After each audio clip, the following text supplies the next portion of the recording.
Lady needs you. Go! Today, I repay my debt. And now, WWE presents the Royal Rumble.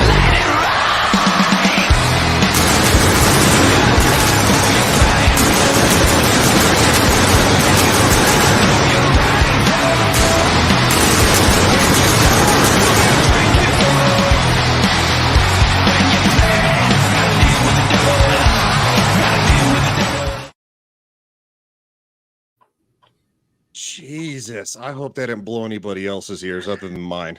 No, it got me too. Does every week. Yeah, I'm bleeding. God. I was on the wrong audio output. Sorry, guys. Everybody. What'd you say? What? Huh? Yeah, this is why we mutiny on Engage. You know that, right? Yeah. Oh God, sorry, guys. Ah! Okay. What did you do? Ah! Ladies and gentlemen, welcome to Friday Night's Royal Rumble, where I fuck everything up, and let's just say hello to JV. Hi.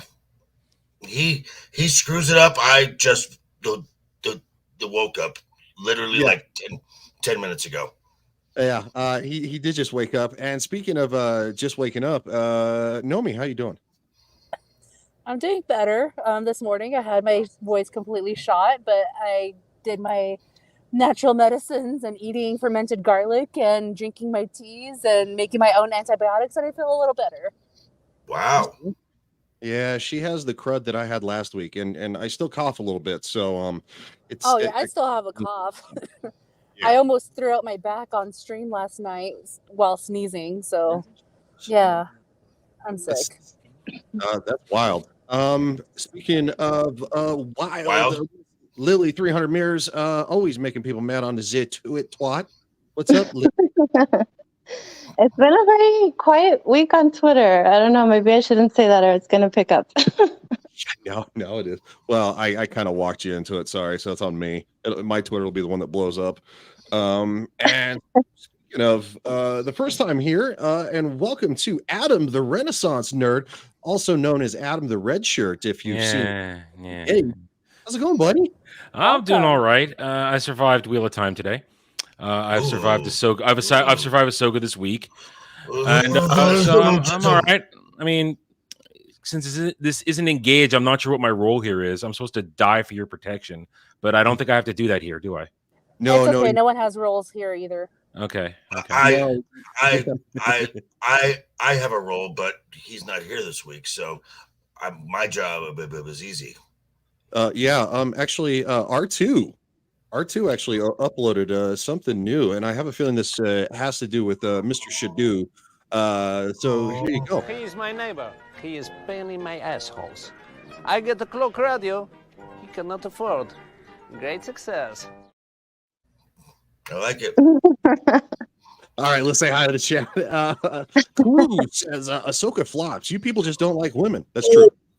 Dude, that thing is that a big pile of stupid sausages.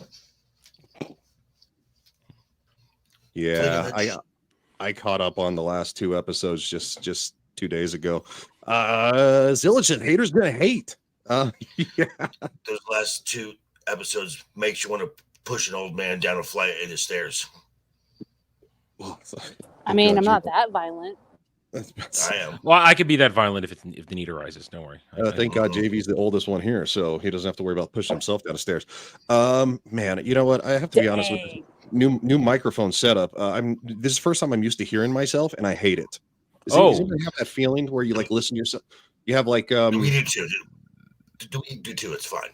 Yeah. Speaking of, what's up, Nerd? That's for the old man crack, you dick. Yeah. Keely Chow says, "Hey, everybody." That would lead JV to say, "Roll Tide." Roll Tide. Yeah. Keely says F&T raid, unofficially, but you know, nice. Mr. Tickle Truck says hashtag F&T raid. Even though I didn't come from there, I would have on a normal day. Yeah, they I was a little behind myself. I just got back from dinner, and then my computer was ready to go, and then I fired it back up, and it was like, oh, Windows update, and I'm like, you son of a bitch. So yeah, That's always fun. yeah. Zillage says, I've seen a gaming tournament come to an abrupt halt because of an update. Oh yeah, no, that's absolutely. Samuel the Infamous says, hail and good evening all, and hail motherfucking Royal Rumble. Let's see those likes rise.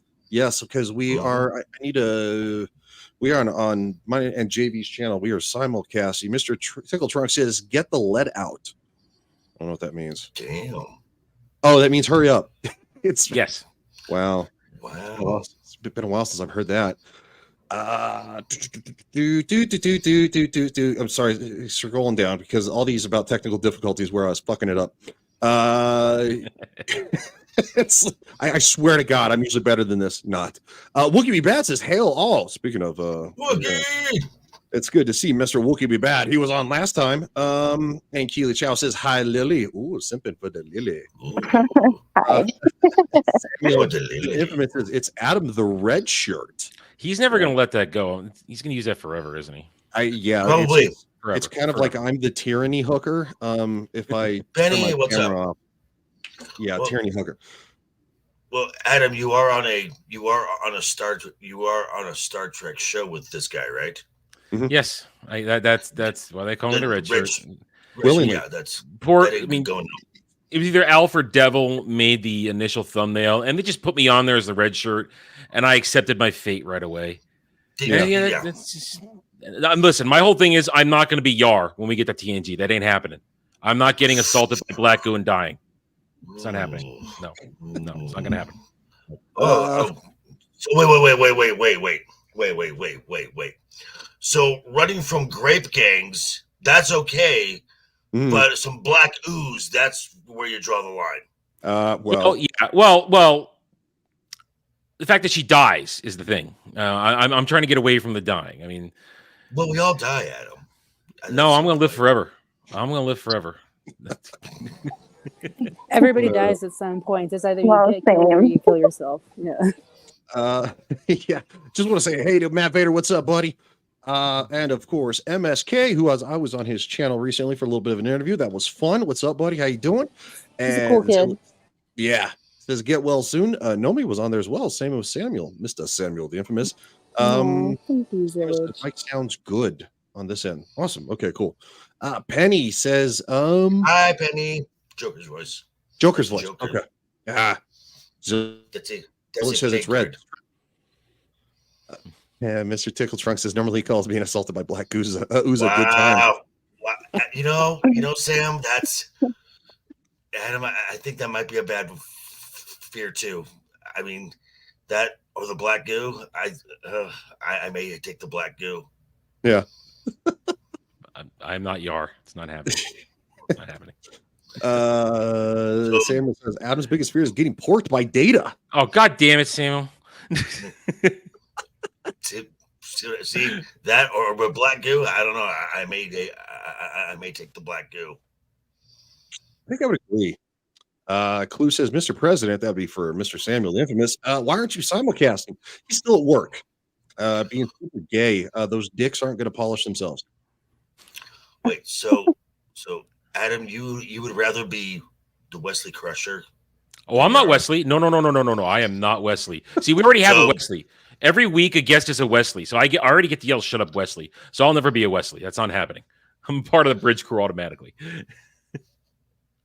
Listen, I'm gunning for Worf. You know, I'm going to have a depressing, disastrous life. A lot of bad things that are happening, but I'm going to get to bang Terry Farrell. So that's going to be a good thing. Okay. It's good to have goals. Yeah, it is. Penny's in shock over my joke. I apologize if you've never been here before, Penny. You look like a wholesome person. Well, okay. Well, Penny hangs out.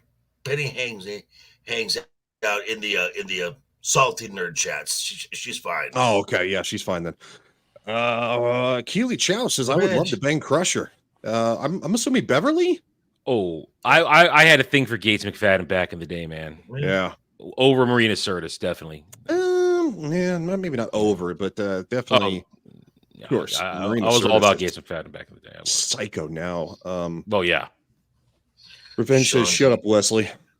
Sean D. Sarcasm. That is not funny.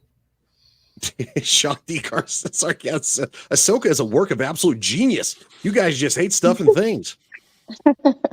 Yeah. I have not yet begun to hate things. Oh, I hate things. Yes. I like things. Yeah. All right. Well, let's get into things that let's start now. Let's get into something that we hate. And no, it's not going to be Ahsoka right away. It's going to be this. Oh, thank God. Yay! Oh, wait. Yeah. So yeah, That's not we're happening. getting late night talk shows back, so we can go back to not watching them. Yeah. Yeah. From the Late Show with Stephen Colbert back together, and Oh, it feels so fuck off. good. Fuck No, it off. doesn't. No. No, it doesn't. Look, so right here we have 9,274 likes on Twitter. 9,274. And it Nice. has 1 million followers. 1 million. It's not a good ratio. It's a horrendous ratio. It's terrible. Oh, so I mean, let's be honest, everybody. Does anybody actually give a shit that that late night's back? Are we excited? I haven't watched late night in 20 years. Yeah, me either. It still amazes me that people watch late night. Yes. Well, here you got 5 times August. You were gone somewhere? Question mark. Oh, I'm not going to say that. That says Preto. But take the R out. They're posting the little Vax dance there. This is a person of color, as they like to say. The Late Show wasn't late after all. Glad to finally see you on stage. You have been missed. Really? Yeah, I smell the paid bot in that. Yes, I do too. Yeah, no one missed you. Somebody says welcome. Somebody else said, huh? Since when did my mom start hosting a TV? What? I don't know what that means. He's so irrelevant now. I can't even remember his first name. Wow. What a garbage show. Dude's not even funny. I mean, to be quite frank, nobody cares. Nobody cares. No. Go People are ahead, watching dude. YouTube. They're watching YouTube Yes. that time of night. There's a million channels, always with new fresh content, with people 10 times funnier than Colbert has ever been. People are watching YouTube. They don't care about this. They need to be told to go get a needle in our arm. So yeah, screw that guy. Screw them all. Yeah, no, I completely agree. I mean, when was it? Can anybody name the last time that they actually watched a late night show? I think Craig Ferguson was still on. Is the last time I watched one. So, like I said, 20 years. I was in New York at culinary school, and Conan was still doing his original late night show, and they were still doing "It's the Year 2000" joke. So yeah, that's the last time I watched late night. Yeah, Conan's is a good example. Zillage says Chrissy Mayer has all of them beat. Well, yeah, I mean, because she's a legit comedian who actually travels the U.S. and does stand up instead of pumping propaganda into late night homes And boobs. Boobs. Clue says one Carson rerun is worth more than a whole season of this garbage. Yes, agreed, absolutely. So, Adam, you have been brought here for a very special reason. I've been told. The Wheel of Time. Yeah, I mean, just you can see right there. See, there's my times. You know what? Hang on, just to show you that I'm going to pimp myself for a second here. Okay, do you mind? I'm gonna pimp. No, go ahead, dude. Go ahead. Okay. Go nuts. Let me grab this real quick. Listen, I was reading Wheel of Time since the 90s. I was a little late to the game, but I was reading Wheel of Time since the 90s, and my dedication went so far as when friends said, "Hey, one Mr. Robert Jordan is gonna be signing books. You want to go?" And I said, "Yeah." So I did, and I got it signed right there. So I like Wheel of Time. I mean, I'm not a hardcore super fan, but I'm a guy who just read the books and liked the books. So a couple years ago, when they said, "Hey, we're gonna do a live action show," I went, "Okay." I'll check this out. Oh my God. You guys know the name Rafe Judkins at this point, the showrunner of this wonderful adaptation. Well, he decided to not follow the books, as I'm sure many of you know by now. And ever since literally the first episode, this thing's been train wreck. Completely off the rails, not following the lore, not following anything, destroying one character after another. And every time you think it can't get worse, it does. I mean, we're talking change in sexual orientation for characters. We're talking characters that don't exist being brought in and made the focus of an episode of filler.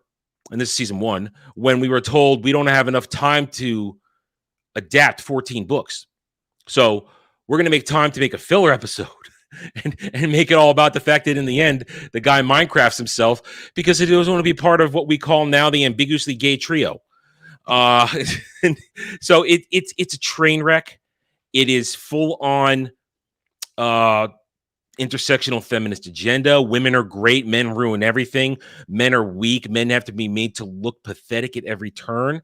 And let's just make it a hero's journey instead of a hero's journey. I mean, that was today's episode, really. It's heroes are great, heroes are nothing. Yeah. All right. Zillage says, "Whoa, you saw that coming?" Yeah, I think at this point. Yeah, I don't think it's really.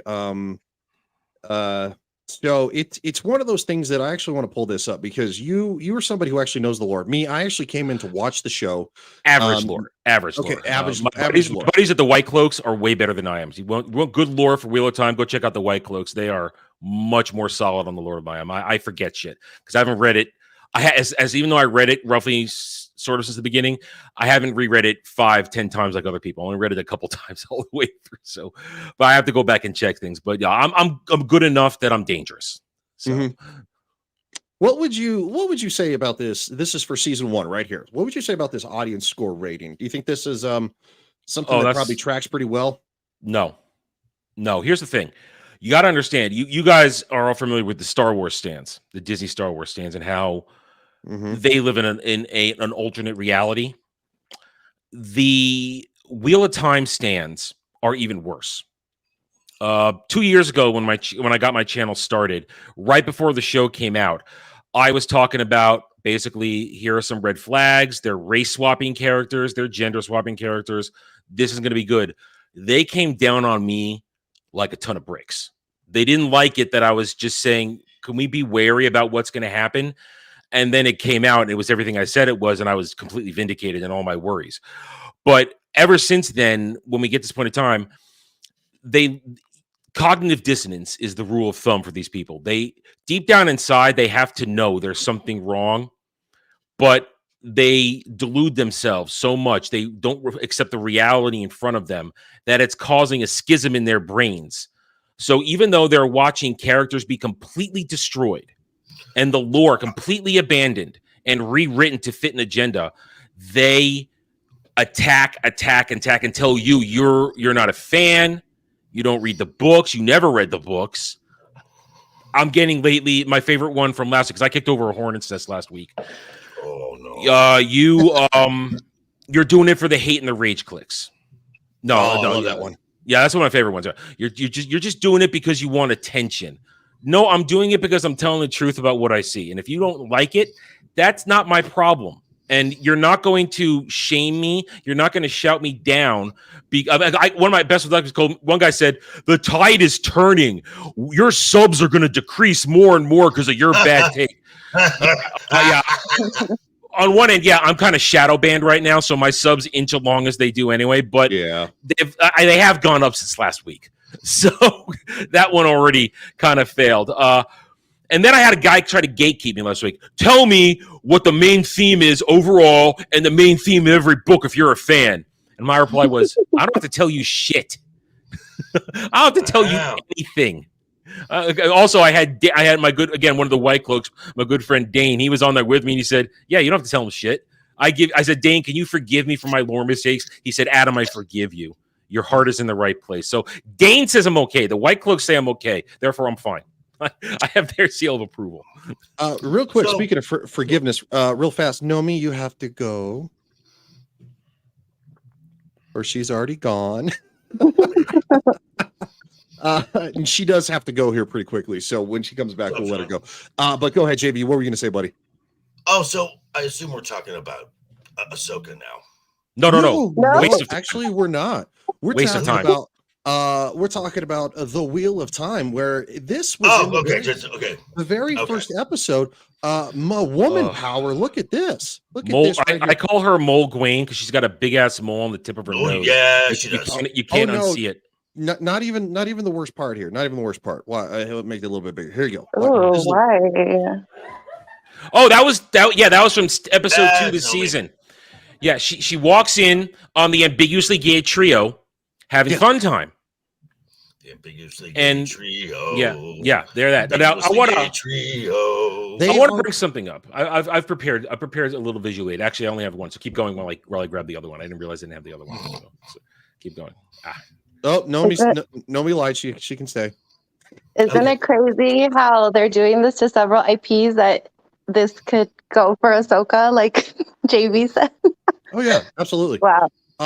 You know what? I would actually kind of like real quick the ladies' take, because this is more aimed here. This is the very first episode, and they talk about it later about how loving yourself and steering into your passion. Ladies, do you think it's super empowering to sleep with two guys at the same time? Because I kind of turn a little bit of a nose up at that. I don't think that's I don't think you guys probably are really down with that, in my opinion.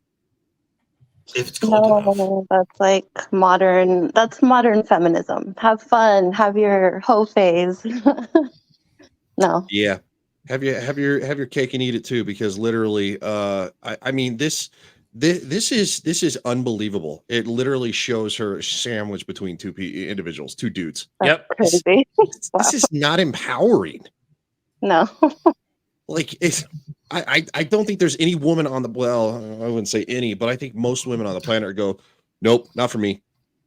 There's an industry for that, though. I'm just saying. Yeah. You usually find it on the hub. Static. What's up, man? What up, Static? Well, there may be robbing some hoods. Who knows? I'm just saying. I haven't seen it yet, but I know a few people who have, and it's not good. I was gonna go after that one, but I just don't have time right now. Yeah, I'm gonna try to get on it here over the weekend. Mr. Ticketwright, the writers are living their fantasies through the show. Yes. All right. Sorry. Go ahead. Sorry. Go ahead, dude. Go ahead. All right. So, how many people are actually familiar here with the characters of Wheel of Time? Anybody? The chat. I watched season 1. That's probably the book stuff. Okay. All right. So, Rand. You've heard of Rand in the story. Yeah. He's the actual real main character of all this. He's supposed to be the center of the story. You wouldn't know that watching the show. In the book lore, sorry for spoilers of the book lore, spoilers warning. Rand has 3 love interests who literally it's a polyamorous relationship because he's literally in love with all of them, different reasons. So, but here's one of them from the book. For years, this was share my screen. This was one of the artwork that went around for one of them, Avienda, who's of his original ethnicity, the Aiel, who they live out in the Aiel wastes. They are literally very tall. They're all ginger, and they all have gray eyes, and they're all white. Okay. So if you see her right here, this is somebody just altering their old version, whatever. But that's what she looks like for let's see, 1991, 2001, 2011, for 40 years. That's kind of been 30 years. Sorry, 30 years. I can do math. I swear to God. For 30 years, that was how she was portrayed and thought of. So if I showed you this from this week's episode. Yeah, go ahead. Hang on, let me go to screen. If I showed you this, would you think that was her in the show? No.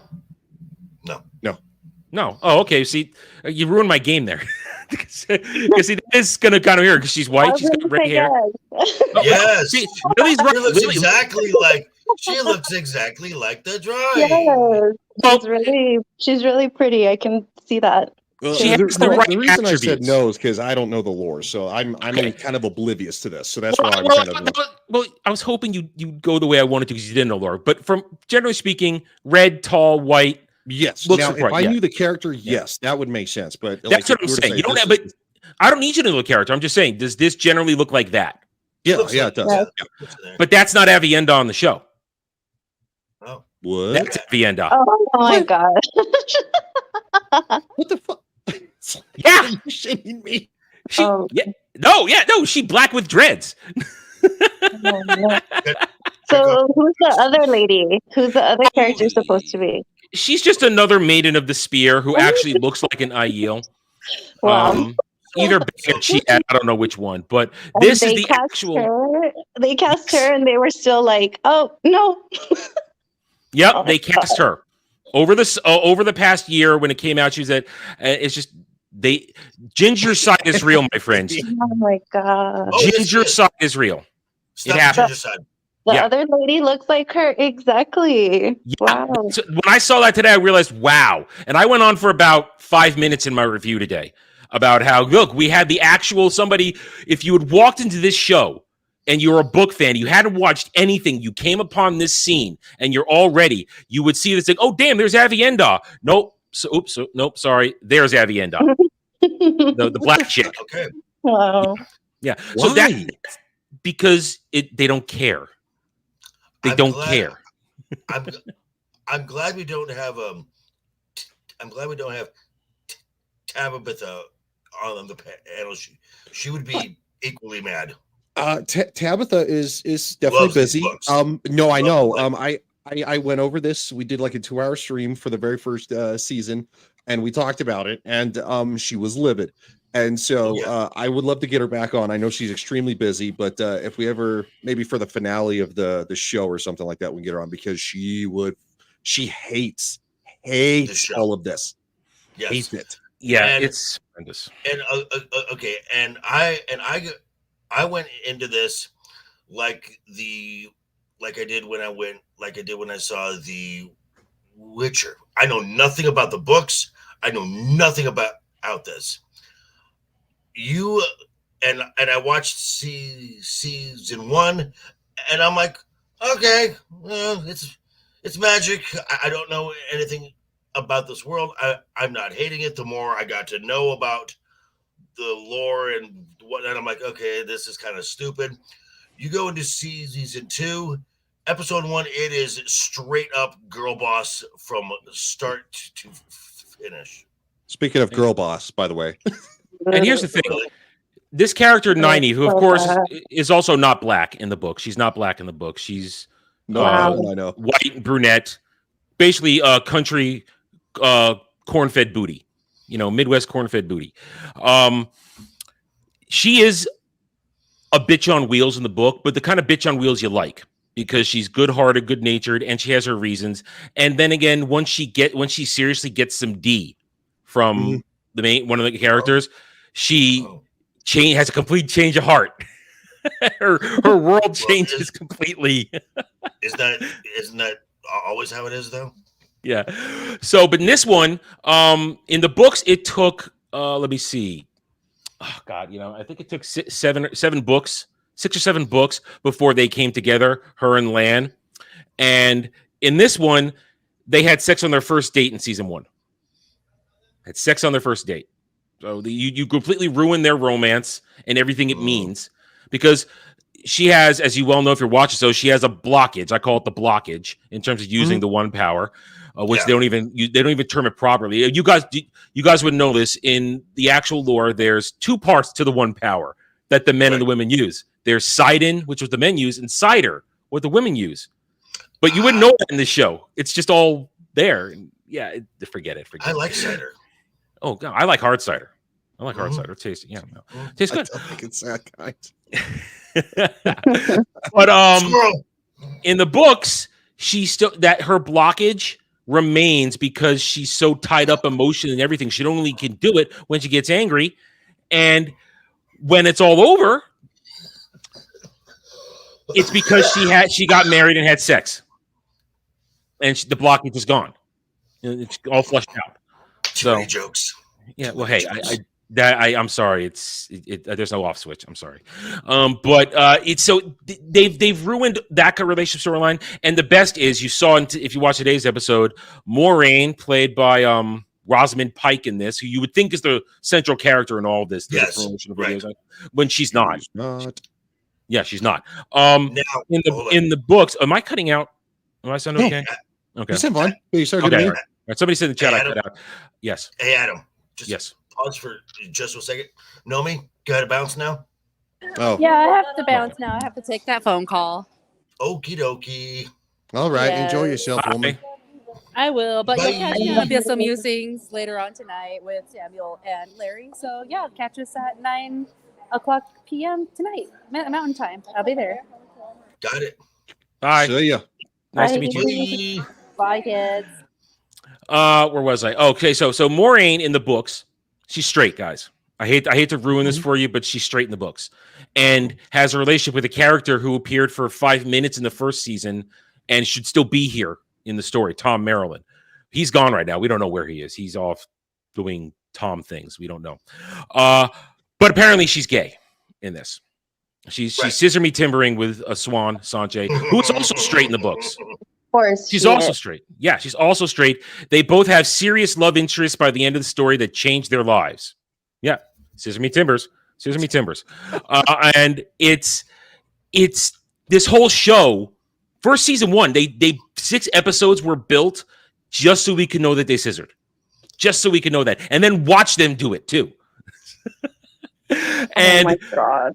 Wow. In this one, today's episode was primarily to remind us that they have cuddly time, but also so that we could have an ugly lesbian breakup at the end of the episode where somebody's getting a U-Haul. Where you have to, where love could not overcome duty. That's it. And also in the process, Swan Sanche, the Amerlin Seat, they broke her character completely in this. She's supposed to support everything that Moraine wants to do, support everything in having Rand become the dragon and do all this stuff. Nope, we're gonna put him in a cage and make him our bitch at the tower. So, all right. This show is a complete abomination. But the book fans, as we were talking about before, you can't say that. I'm sorry, the stands, the show fans. Book fans are on my side. The show stands, excuse me, I got the hiccups. The show stands, they can't handle it. You cannot speak that because you know why? When this show gets canceled, it's never going to come back, at least not for 20 years. And they can't handle that because for some reason, they needed a live action their whole life. Me, I got the books. I was fine with the books. Right. Reread them anytime I want. So, and this is something that we have learned from. Oh, there. Oop, my bad. Wrong button. Sorry. And this is something we have learned.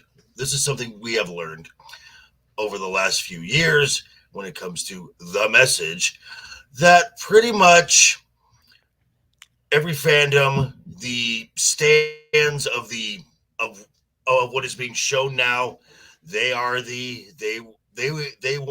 to think that they are on the right side of history, that they are moving the story into a new place and it's being modernized. Modernized. Except when it comes to Tolkien. Do not fuck with Tolkien fans. That is a fandom that has basically done the Gandalf. Yeah, the Tolkien fans, the Rings of Power incident last year, that was the turning of the tide, again, to borrow the quote from Gandalf. That was where everything turned around. And since then, we've had on our side of this culture war one victory after another. Yep. One victory because listen, when we get to the Star Wars, Ryan probably knows it too. I'm an EU guy.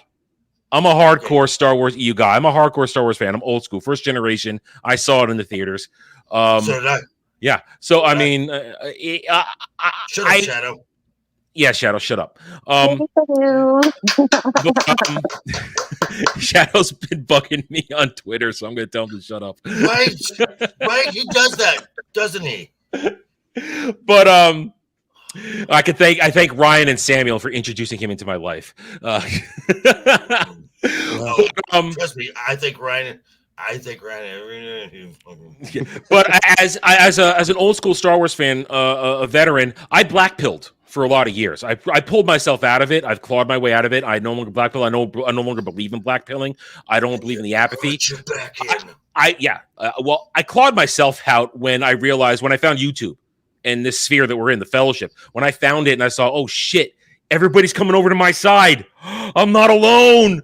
This is great. I can love this. And then I came to the realization, we were here first. Yeah. We are the original passionate fans. We were here first. If we let them take away what we love, they win. Mm-hmm. So I carry the banner of real Star Wars into battle every day. I will carry the Star Trek banner. I will carry the Doctor Who banner. I will carry the Tolkien banner. I will carry all these banners of all the things I grew up with and love, because I am not going to let them take. Oh, hell yeah. I'm not going to let them take this shit away from us anymore. I'm not bending the knee. I'm not going to let them tell me I can't have my opinion. You know why? Because they're the actual minority. There are more of us than them, and there are more normies than them. There's more normies than any of us.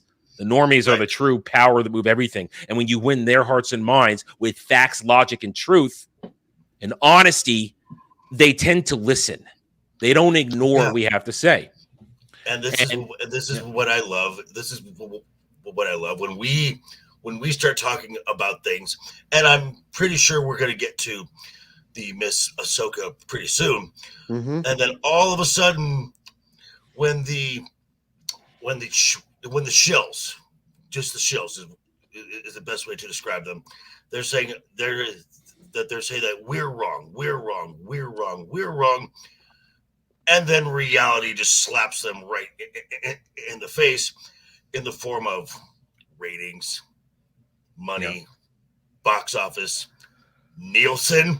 Yeah, we're gonna pull that up here pretty quick. Yeah, they can't handle facts though.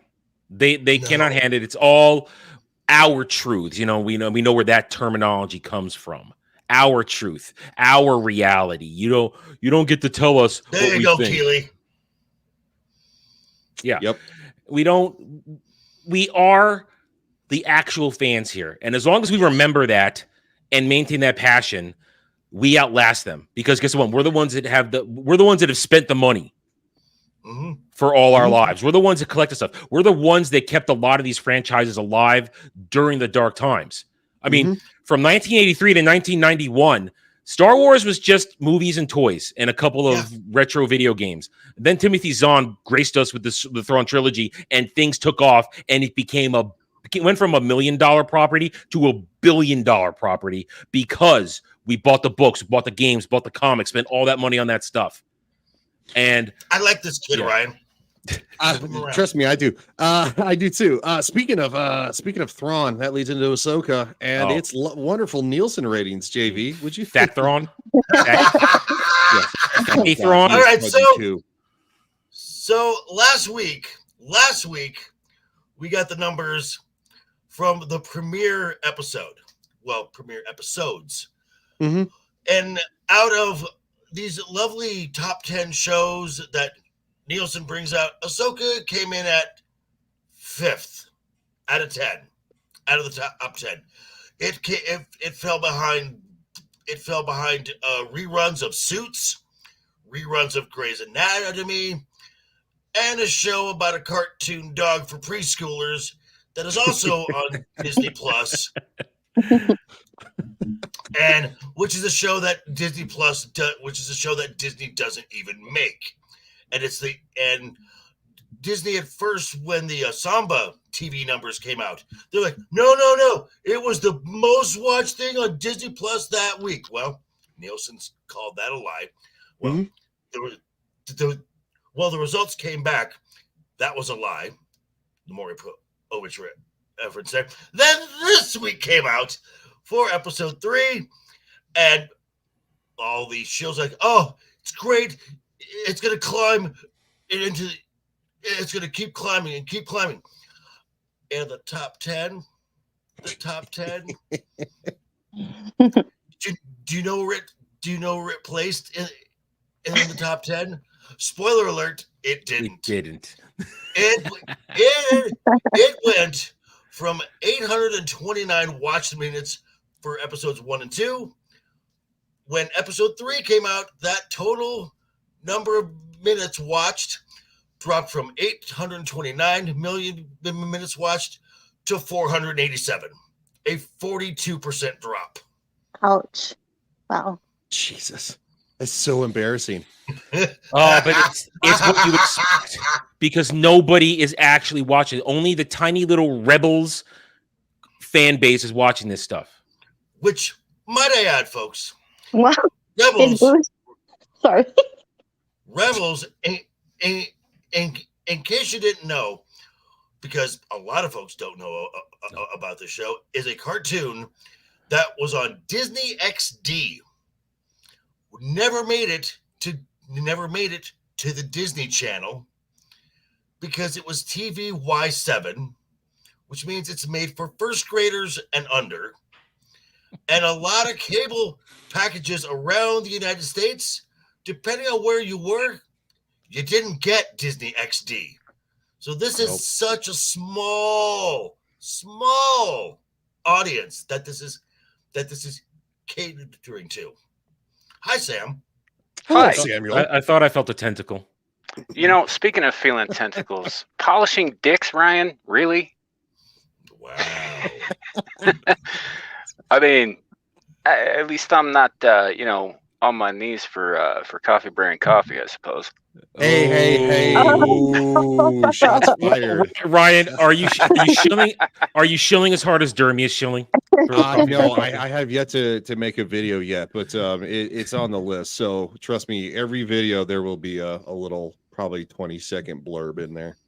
Oh, it's National Coffee Day, so make sure you go buy your coffee brand coffee and use Ryan's code. It's Legion talk, by the way. I'll capitalize on that. It's God, better you're than such a whore, Ryan. Hey, look, you know what? Wait. it's better than taco. Back fucking taco. Okay. Oh God, leave it, Jesus. Hey, I gotta go there in 2 hours. Okay, let me have my. I know. fun. I was trying to be mildly professional, but Dermy just goes straight to degenerate with the back taco, and it's just like, what? You know his personal personal pin for that account, right? Back Taco King. Yeah. He's. Oh, I'm just gonna... I think he's got merch coming out with that slogan on. He does. Oh God. You got all right. Yeah, Dermy bashing. It's got to happen. I don't even know. yeah. Moving I on. don't even know what that means, and I'm not even going to ask. You don't. You do not want to understand what Dermy is. That, it's a bit pure. We're poisoned. We're tainted by Yeah. this. Lily, me and you. Lily, me. Yeah, you guys are the only ones who don't know. If anybody has a And- clip, I would be willing We're to in share it. blissful ignorance. We're good. I'm fine with it. Speaking of Me blissful ignorance, those of you who aren't watching it, sorry. Sorry. Oh, you guys It's are like so- the snail people, though. They're cute. This is no, retarded. that- It's so retarded. Okay. And this entire time, from this moment on, as if she wasn't already, Sabine is a selfish see you next Tuesday. Absolutely. Girl boss in training. She's a girl boss in training. Girl boss in training. My problem is this: is hey, how'd you get here? Cool.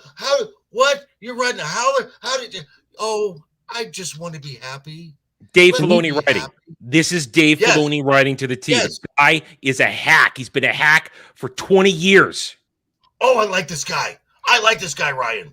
Keep him around. I mean, Well, I hang out with him quite a bit, to be honest. Every Sunday.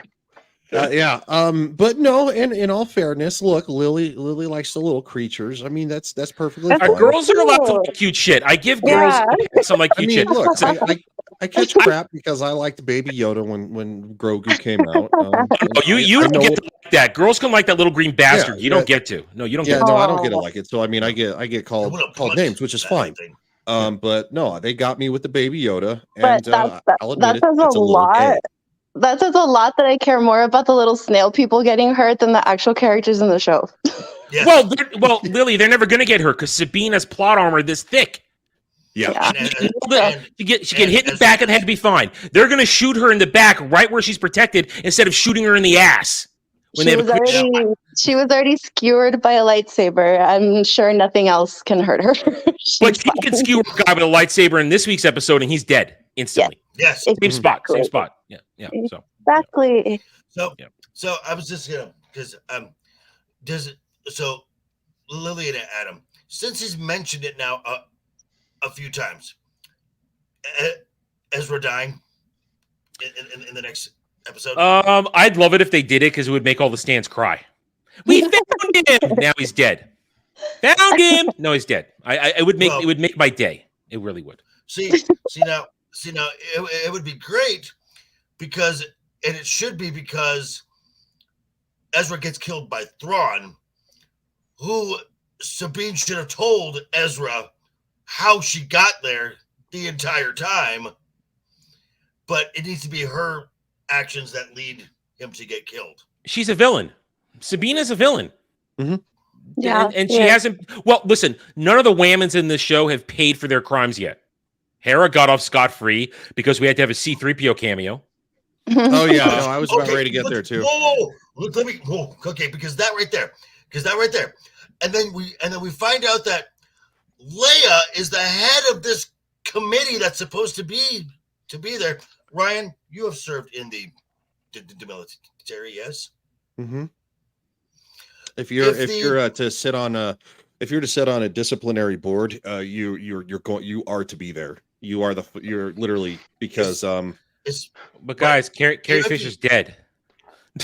Okay, but do you know who's not dead?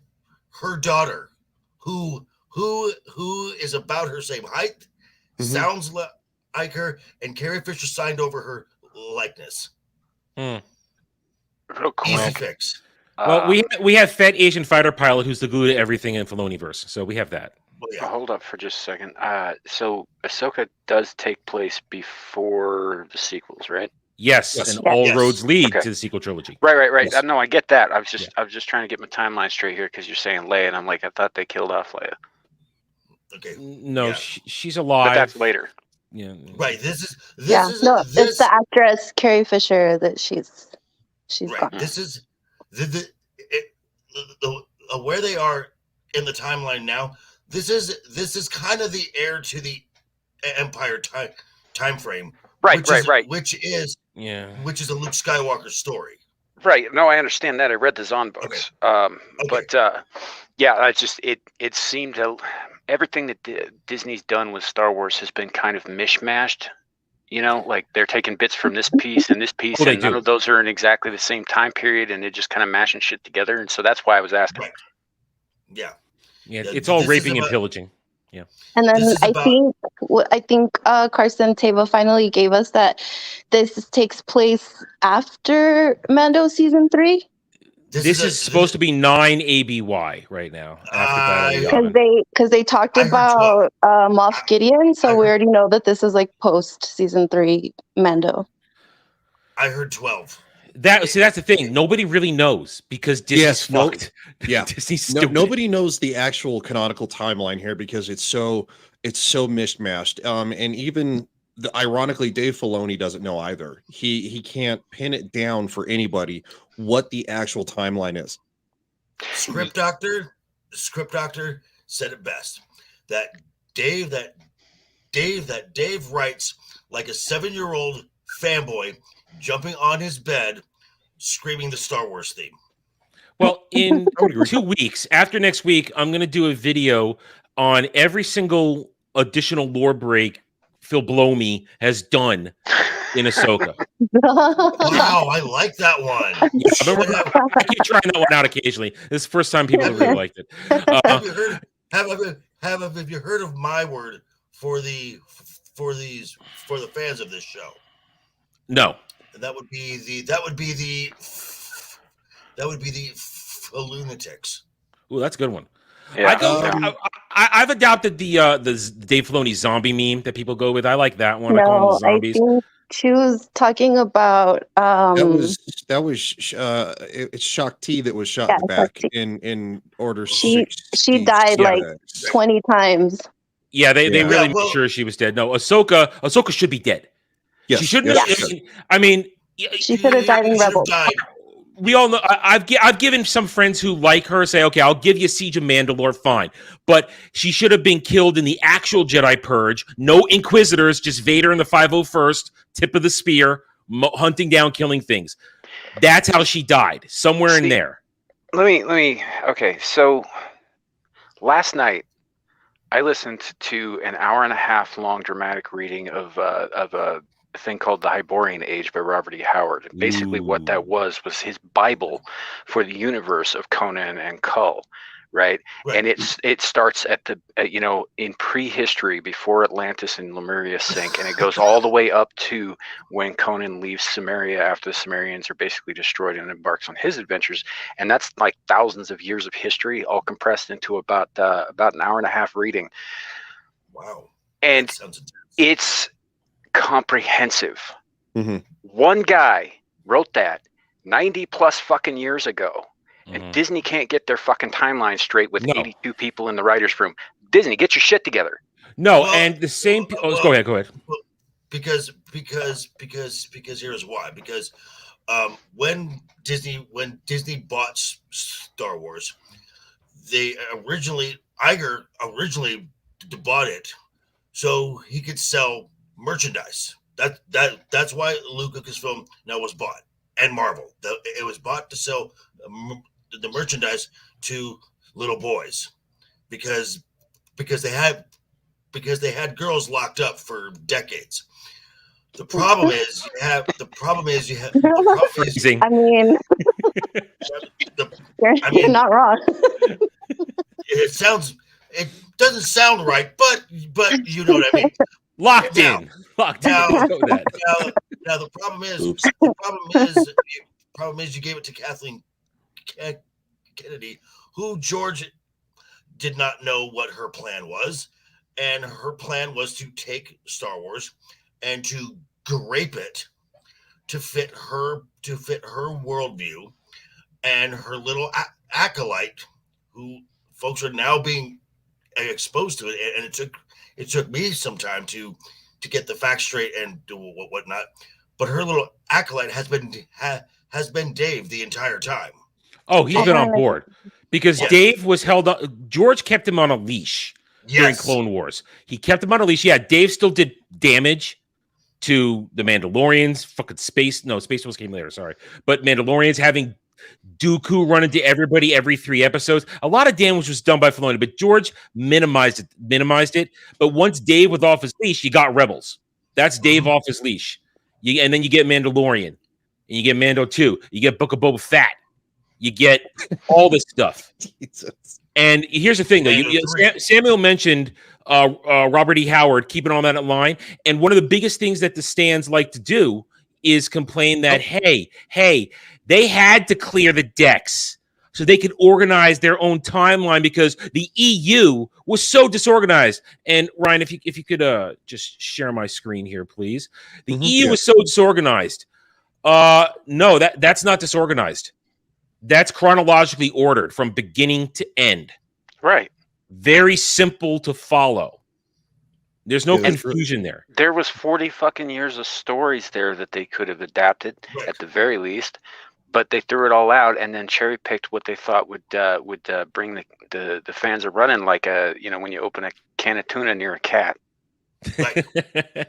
And they slobber. I mean, I spent a while last night on my usually it's Wednesday stream, but it was last night, my one of my weekly streams, Natural 20.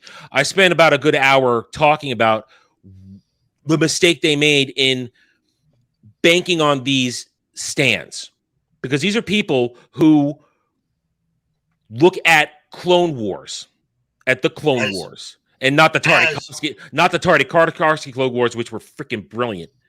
But the 2008 Clone Wars, and look at Rebels. They look at that as core Star Wars, as top canon, canon. Where it's the original 6 films. That's your top tier canon. Mhm. The shills now have put Clone Wars and Rebels above Lucas's work. Yeah, because they don't care about real Star Wars. I mean, here's the perfect example. We already mentioned it. They had when Tryhard Ezra, I call him the Tryhard Jedi. When Tryhard Ezra and 12-year-old boy Sabine, because she looks like a 12-year-old boy. I'm sorry, she does. She looks like Ezra Miller. Mm-hmm. Yes. Mm-hmm. The Mad When they're sitting talking, she does. Yeah. Holy shit. It takes me out of it every time she's on screen. I'm like, ooh, weird. The only time she wasn't is when they swapped out for a body double during the training scene in episode 3, where she suddenly was jacked in her arms. But when they're having that little conversation when they come back of, oh, hey, yeah, so the war is over. The New Republic, we're dead. You notice that whole thing. No mention of Luke Skywalker. Okay, but did you catch this? But did you catch this? So the Empire was defeated. Mm-hmm. The Battle of Endor, and the Emperor died. That's what folks are saying. Yep. Yeah. Now that's your tie-in.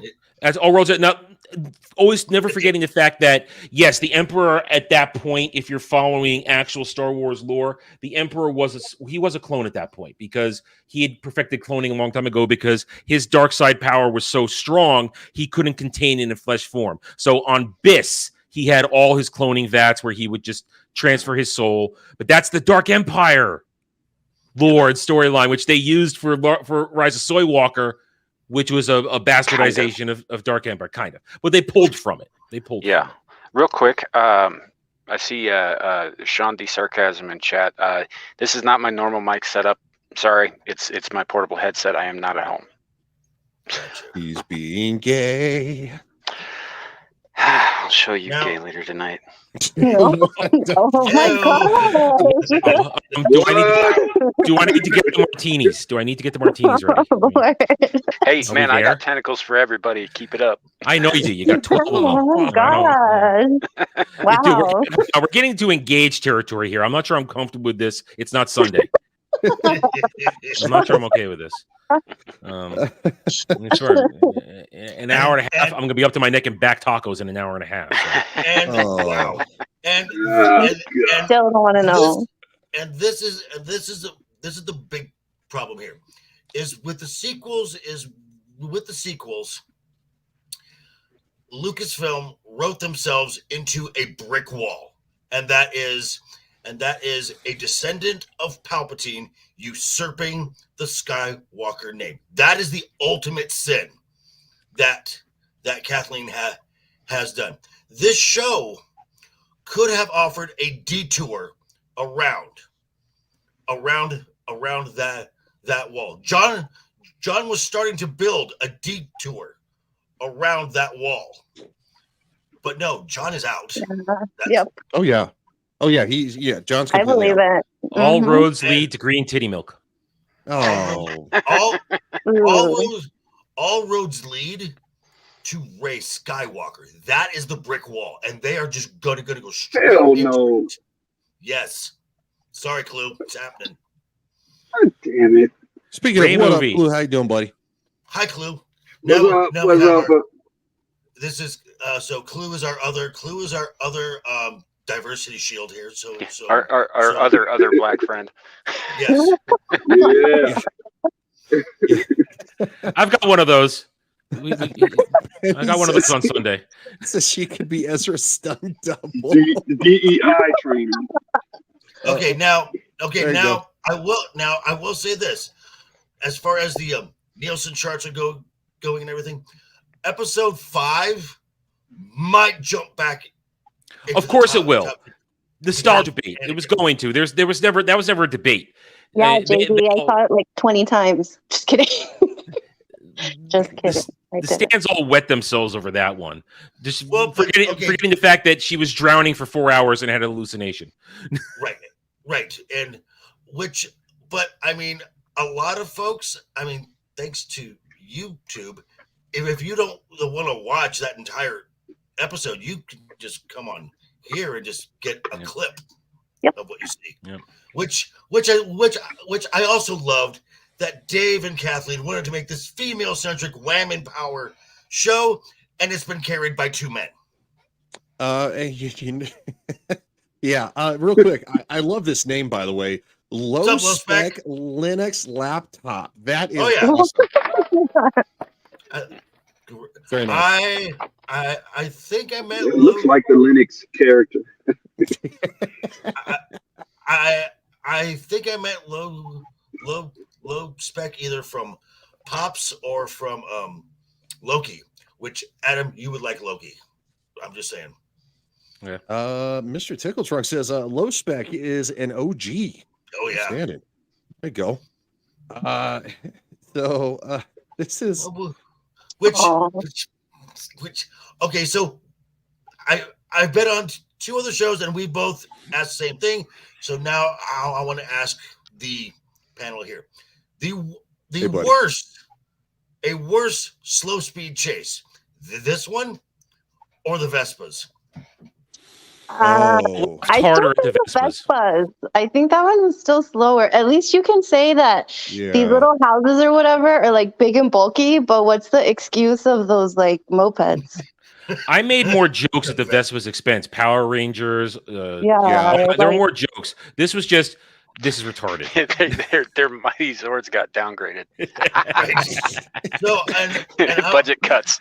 And you know what? There was no spin blaster move at this time. There was no spin blaster move. I will say there have been some positives about this show, and there is one that stands out, is that despite her horrible performance in Mando's season 3, Lucasfilm has found a role that Lizzo can actually play well. Star Whales. Lizzo is in Mandalorian. Wow. So we don't see her until season 3. Okay, that's good. We don't see her until season 3. This freaking slingshot. Ezra used a slingshot in Rebels, guys. So you say he thought of using slingshots. Wasn't Ezra a little kid? No, I don't know. I don't remember. He was a try-hard retard.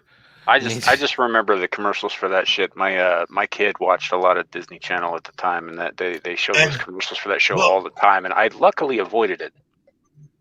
Well, Sam, this was never on the Disney Channel. This was on Disney XD. Yeah, but it was advertised on Disney Channel. Okay, I'll give you that. Well, the people who are stands of this, they all behave like infants on Twitter. You guys have seen it. Literally, they're always, I'm screaming, I'm vomiting, I'm dying. This brought me back to life. This is everything. I have all the feels. Yeah, they say these really weird and infantile things, and these are not how normal people behave. I mean, as fans, we don't talk this. We see something like we're like, oh yeah, that's freaking awesome. We don't go, I'm screaming, I'm vomiting. We don't do that. No. I'm dead. Yeah. Oh man, that might just be like millennial talk because I say that. I'm not like a stan or anything, but I say that because that was just part of our language growing up. No. But like, yeah, they say it, I guess, to the extreme, but I say that sometimes. But you're not. Are you surrounding it with 500 emojis? And every time they come up with a new Ahsoka emoji, you are. Okay, sorry, I'm digging my hole deeper. Lifeline. Has anyone? Okay, a great channel to watch if you want to just laugh. If you want to just laugh at the cringe, there's a channel called Grizzy. Yeah. Where he just looks at the stands, and some of the stuff is the cringe is just flowing in here. Like there was a guy who was sitting with the real rejects, and when you see young Ahsoka, this portly guy's like, yeah, oh, it's young Ahsoka. Oh yeah, that's a good video. That was such a good video. Oh, she's so perfect. And I'm like, yeah. What's funny is, some of the bigger channels, Mauler decided to take a crack at that stuff, and you guys saw this last week where the wide-eyed crazy chick with the eyebrow, part of her eyebrow missing, went after Mauler, and it's like, yeah, that's not a good idea, lady. Do you understand what you're doing? Yeah, I saw that. Okay, well, she even decided. I mean, she obviously doesn't know who Mauler is because she said, who the F is this kid? To be fair, Mahler is fairly young, but he will eviscerate you online. Yeah, you don't mess with Long Man, and it's especially when he for fun did a 5-hour long form video ripping apart The Force Awakens. Yeah, no, well, that's too long for my taste. I first found Mahler on his TLJ once. Fun. Yes. Yeah. That was the first time I found Mahler when I saw his TLJ rip apart. So I'm like, wow, this is brilliant. And he's brilliant. And now he's partnered it up for a weekly show with Critical Drinker too. Yeah. They've been doing that for not quite a year yet, but they're for a while. They're on like episode 69, I think. Yeah, I think so. Something like that. And that is a powerhouse show. Yeah, I watched them yesterday. They have 11,000 people in the live views. Yeah, like at 3 o'clock. Yeah, I mean, well, when you're drinking, you got 1.8 million subs. You're gonna pull people in. Mahler makes one video a year, and it takes a whole year to edit it. And when he puts it out, it's still longer than 2/3 of the freaking Lord of the Rings trilogy. But when he does it, like he people love to hear what he has to say. So wherever he shows up, people follow. Right, and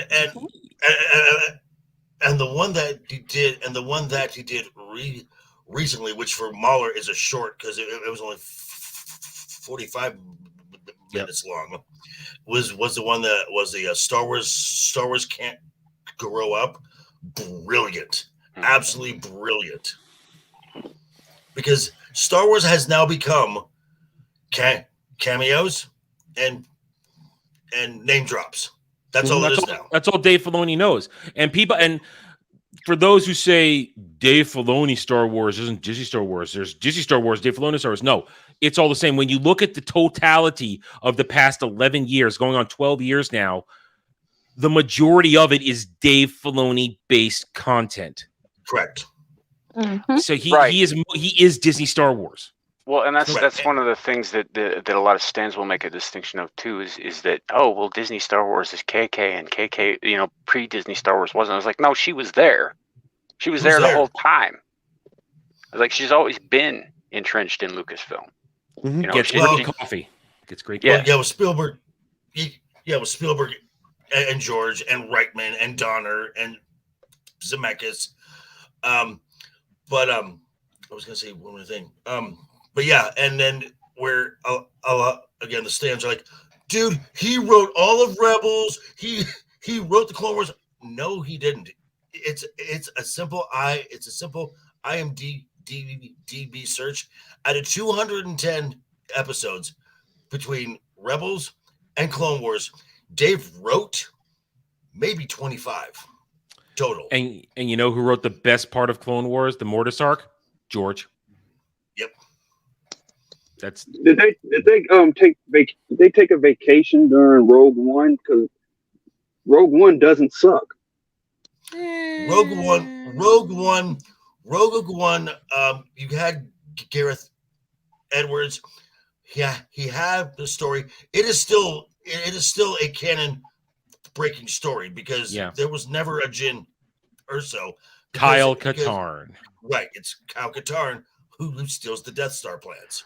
Sure, I'm going to agree with Clue a little bit though. The movie itself, taken alone by itself, is not a bad movie. Yeah, it's not. I would say that especially as Disney Star Wars progressed and they got more and more into the DEI shit, it got a lot worse. But I don't think it holds up to the original trilogy. And you're right, there are certain discrepancies that it just doesn't quite fit in. But as a movie, I liked it. Standalone. It's the least offensive thing, but I still don't want it. I think that's probably a good way. If you don't know the canon, you think it was awesome. In other words, valid point. But I still don't want it. But again, but what is the biggest part? What is the part that everyone remembers about Rogue One? Vader. The Vader scene. Yeah. And then keys. I mean, maybe most people remember that part most. The climax of the movie prior to that scene where they set off the weapon and Jin and what's his face who got his own show, Andor, they're standing on the beach and Doom is coming and they just accept it. I mean, that was awesome. I like the fact that it was a war movie. I like the fact that it was a very Dirty Dozen, or it was a little bit more Seven Samurai in the sense that nobody makes it out alive. Right. I liked that it was tragic. The jangling key stuff at the end, I cheered with everybody else because it was awesome and it was fun, but it wasn't necessary for that movie. Like, you didn't have to put that in there for it to still be a decent movie. Mm-hmm. Oh yeah, that was really sad.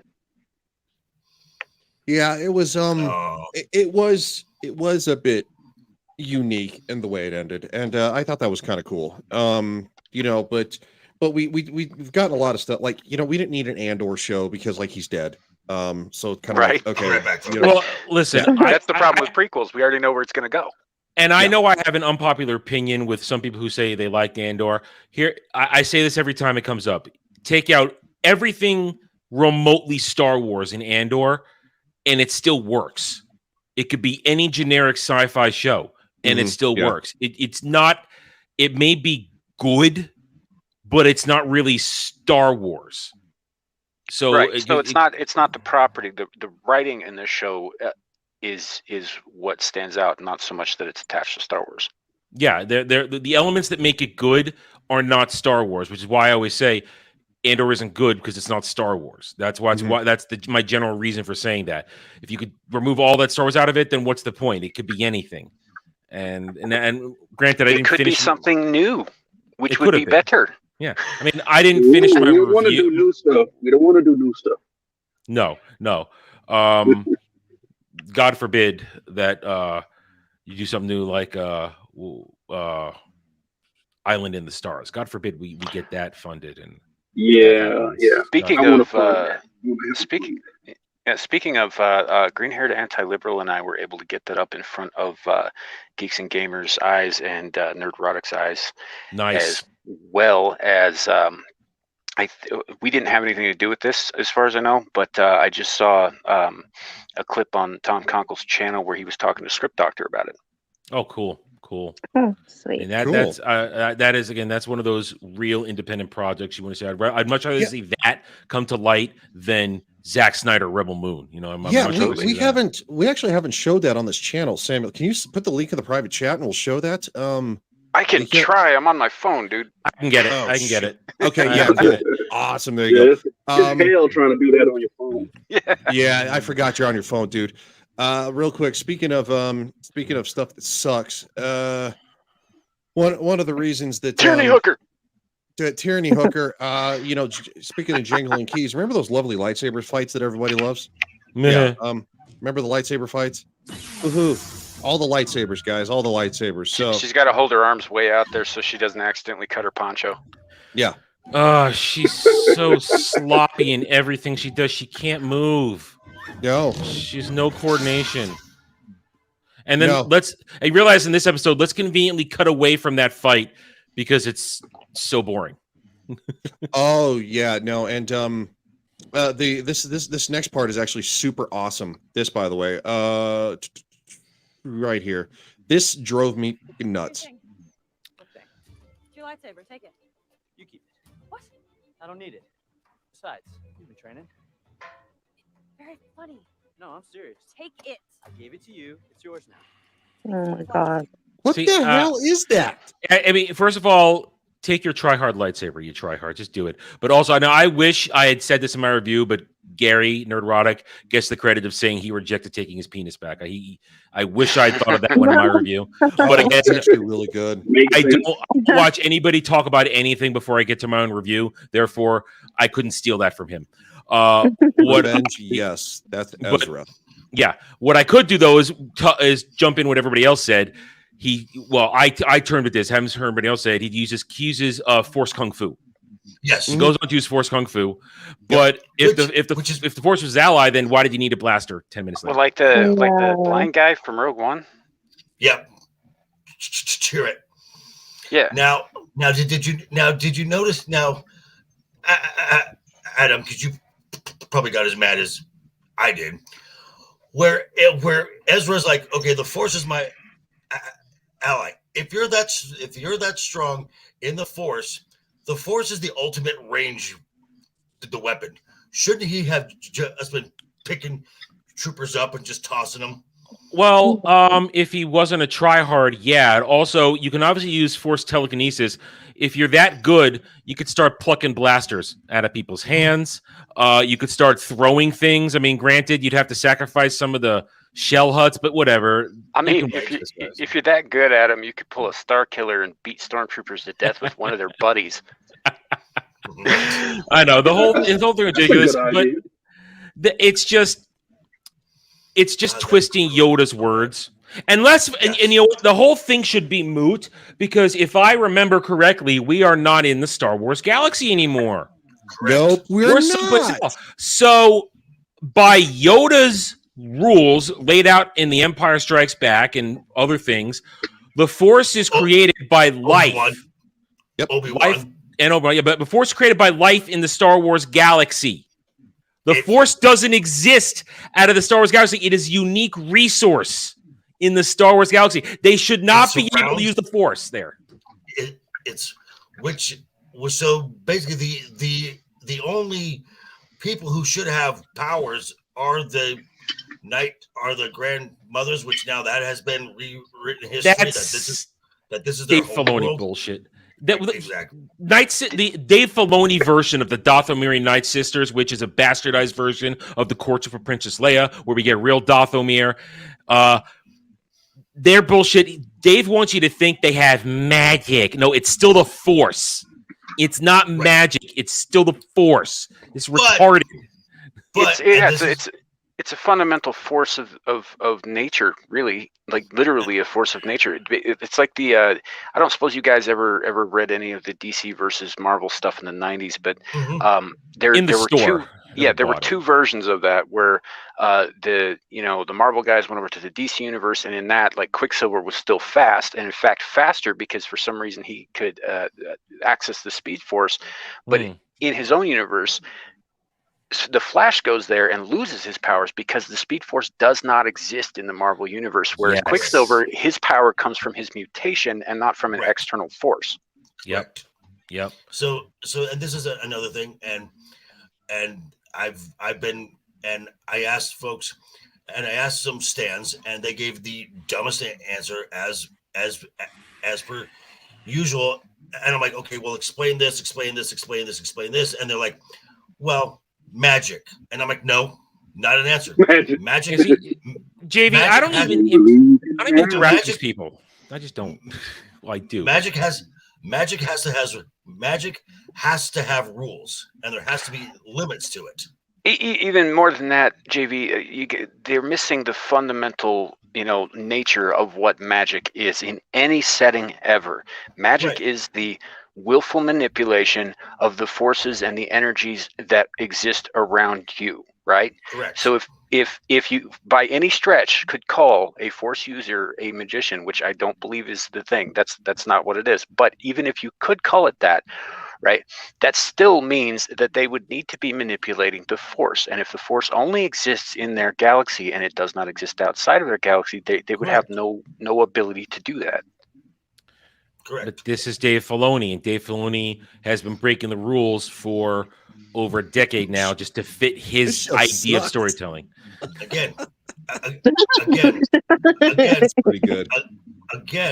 Short and sweet. Again, Dave writes like a 7-year-old kid. Yeah. Playing with his he writes like a 7-year-old kid playing with his action figures. But he's a grown man with a blow-up Ahsoka doll in his room. I think he's honestly he's not playing with action figures. He's playing with baby dolls in like little carriages and shit. Because any kid who played with action figures knows that even when you do the craziest shit and you make up the craziest story, there are still rules to your story. That's how that works. It even works that way with kids. Kids understand that you can't have a game without rules. Let me tell you, when I was a kid and I was playing with my Star Wars toys, the original Kenner stuff. Yes, I'm old. Oh yes, yeah, you are. I made Jabba a Force user shooting Force lightning from his eyes just because I felt like it. Right. But he was using the Force and shooting Force lightning from his eyes because that's what I felt like doing. I mean, that time. I mean, I remember the original Star Wars figures to the point to where I got the stage first, and I got IOUs to have them sent to me because they couldn't make them fast enough. And R2 was used as a jetpack. R2 was used as a cannon. R2 was used as dude, my R2 flew, and then George decided to make him fly. Yes, I was like, yes, I feel vindicated from all those years ago. It's like, yes, my R2 flew. Yes. Yeah, I had to switch his legs around, and they used the rockets, but still, same concept. He flew. It worked. Yes. But see, again, Dave Filoni inherently hates Star Wars because he treats it as his own personal playground and sandbox where he can smash it all down and rebuild it however he wants. And George kept him from doing that. So this is honestly everything they do at Disney Lucasfilm is done out of hatred for George's galaxy far, far away. Yes. Yep. They purposely hired people who hate the canon. I heard about that. Yep. You hating the canon got you the job. Well, there's the famous picture in The Office where they had Luke Skywalker's face X'd out. Famous picture. Oh, I don't think I ever saw that picture. Yeah, it was all over the place. Just Google it. I used to use it all the time in a thumbnail. Let me see if I can get it again. This was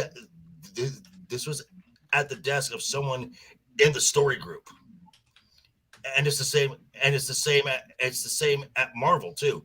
If you are a fan of Marvel comics, you don't get a job working at Marvel. Bingo, got it. Okay, hang on, I'm bringing it up. It's actually really small, but I'll have to blow it up. Wait, you missed the space shrimp? No, we didn't miss the space shrimp. I showed the space shrimp. Here we go. Here it is. This is a picture from somebody's desk in Lucasfilm. What the dick? Yeah. That's real. Person should be beaten. Yeah, they shouldn't be left within 100 yards of Star Wars. Which is why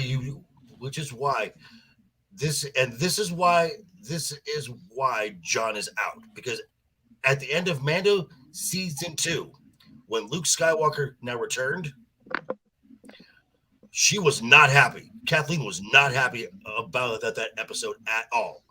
So a few months after that, who got a promotion? Dave Filoni did, to executive creative director. He now became at that moment he became Jon Favreau's boss, and everything has suffered since then. Everything has suffered. They're giving all of Luke's stories to Ahsoka, right? Yeah. Because I have to thank my friend Troy for showing this. When he showed an image of Ahsoka, and underneath it was her code name, Fulcrum. And a fulcrum is a point where balance is achieved. Ahsoka is the chosen one. And I've even heard that Dave is going to somehow try and spin this back to Empire Strikes Back, that when Yoda says no, there is another, he's mentioning he is saying no. Ahsoka. Yes. they've been trying to make that Ray. They've been trying to make that everybody. Everyone. It's just the bastardization of something that And should be not touched. So it's dumb. it's a fundamental understanding of what bringing balance to the Force actually means, too, if you ask me. Because, in that image that Joker you're talking about, she was half in shadow and half in light as well, indicating, oh, I'm the balance between the two sides, blah, blah, blah. Now, in my opinion, Anakin Skywalker was made a thing to bring balance to the Force. At the time that he came around, the light side held sway over the galaxy. To balance that out, which he does when he starts murdering younglings, is to reduce the numbers of light side users. He does literally bring balance to the Force by murdering a lot of people. I don't think it's as nice and I don't think it's as nice and as cut and dried as people are saying. They're like, oh well, he's to balance the two sides of the Force. I was like, no, that's not how that works. Samuel, I've never heard that mentioned like that before. That's the first time I've heard anybody. If you look back into history, the same shit happened with Darth Bane and with the Sith Empire. Like they got too powerful, so dude came along, even though he was one of the bad guys, and he cut them down to fucking size because they were too powerful. Right. So yeah, that's what I think that means anyway. That's my opinion. That's an interesting take. I've never heard that word around like that. That's interesting. I've never thought of it like that before, and I can admit that. Yeah. Yeah, I mean, it's definitely an interesting take to be quite frank. So kind of in the background, I just like Sam's take that the rebels after the Battle of Endor, the rebels became cannibals for the one night. Sorry, I thought I was hearing something on my end. My bad. I am hearing something weird on my end. It's like an echo. I think it's like a wind or something. Yeah, somebody's got Clue? an echo. Got you? Let me mute up. Yep, I think that was it. Yep, that was it. But anyway, StreamYards seems to be acting funny because it just crashed on my control computer. So I don't know if StreamYards is going to go down here in a second or not. Let me try to pull up that trailer again because like I said, shit crashed. StreamYards crashed, not my computer. StreamYards crashed. So let me see if we can show that, and then we might wrap it up because StreamYards is being a piece of shit. That's awesome. I got a big show tonight too. Yeah. I know you do, Mr. 50. Yep. 50th episode of Abyssal Musings tonight on my channel. Woohoo! Nice. Hey Sam, I'm in Wyoming. Me too. I mean, what? There's kind of a lot of space there. Yeah, it's square footage wise, we're pretty big. Yeah, a lot of extra room too. 97%, which is owned by the federal government. Did you guys hear? I saw this from D-Day, what's up? I saw this from Valiant. Apparently the Marvels has been cut down to an hour and 45 minutes total runtime. That's longer than I heard about. I thought it was an hour and 30 minutes. I guess it's no, they just got released it. There was it's an hour and 45. That's the shortest Marvel movie to date. Which means they probably cut about 45 minutes off of that film, at least. Yeah. Hey, what's up? What's up, man? Hey, Mike, what's happening? Yeah, Mike, how you doing, man? I haven't seen you in a bit. Drop a like, leave a like, catch a show on replay. Yeah, no problem. No, yeah, they literally just cut it down because I think the previous one was like an hour 49 or something like that.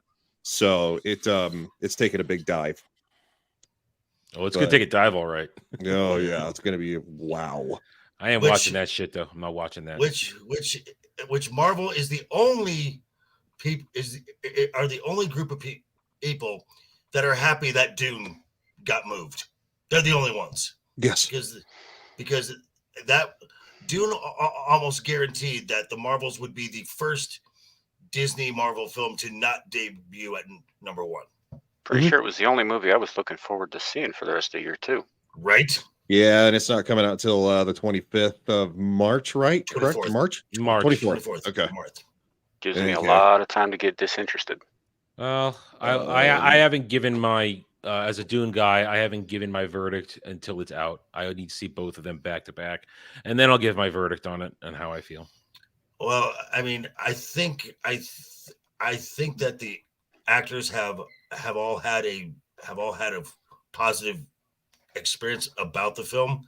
So having them now, well, if when the actor strike ends, having them to go out and give a positive spin is going to help it, and it's going to be pretty much the unofficial start of the summer movie, the box office.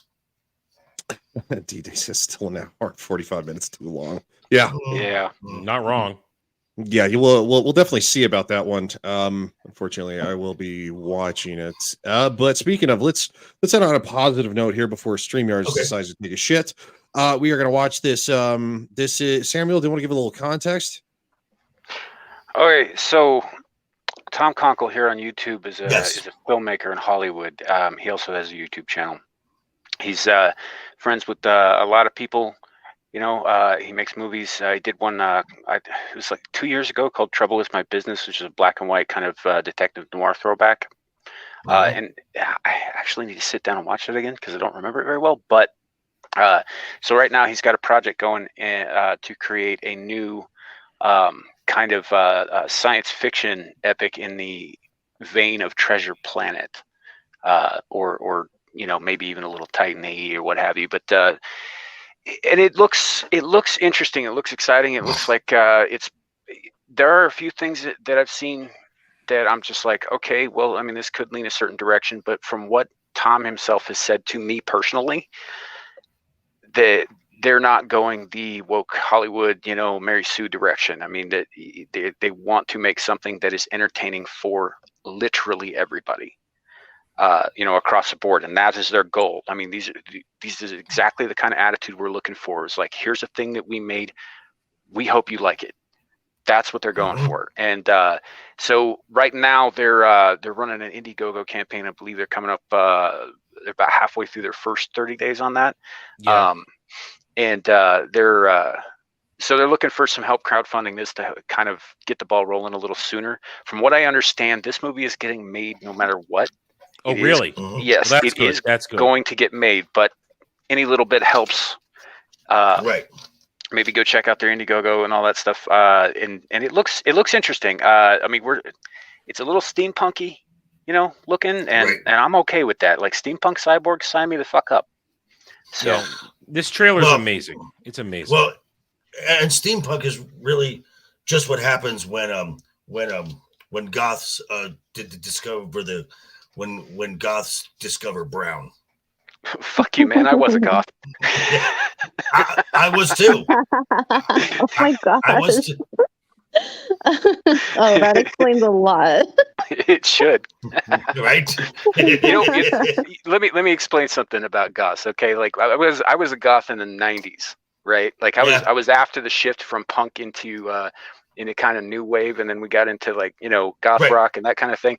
So I mean, and you know what the difference between us and the freaking emos that came along in the year 2000 and stole all our aesthetic? Pale chicks with big tits. That too.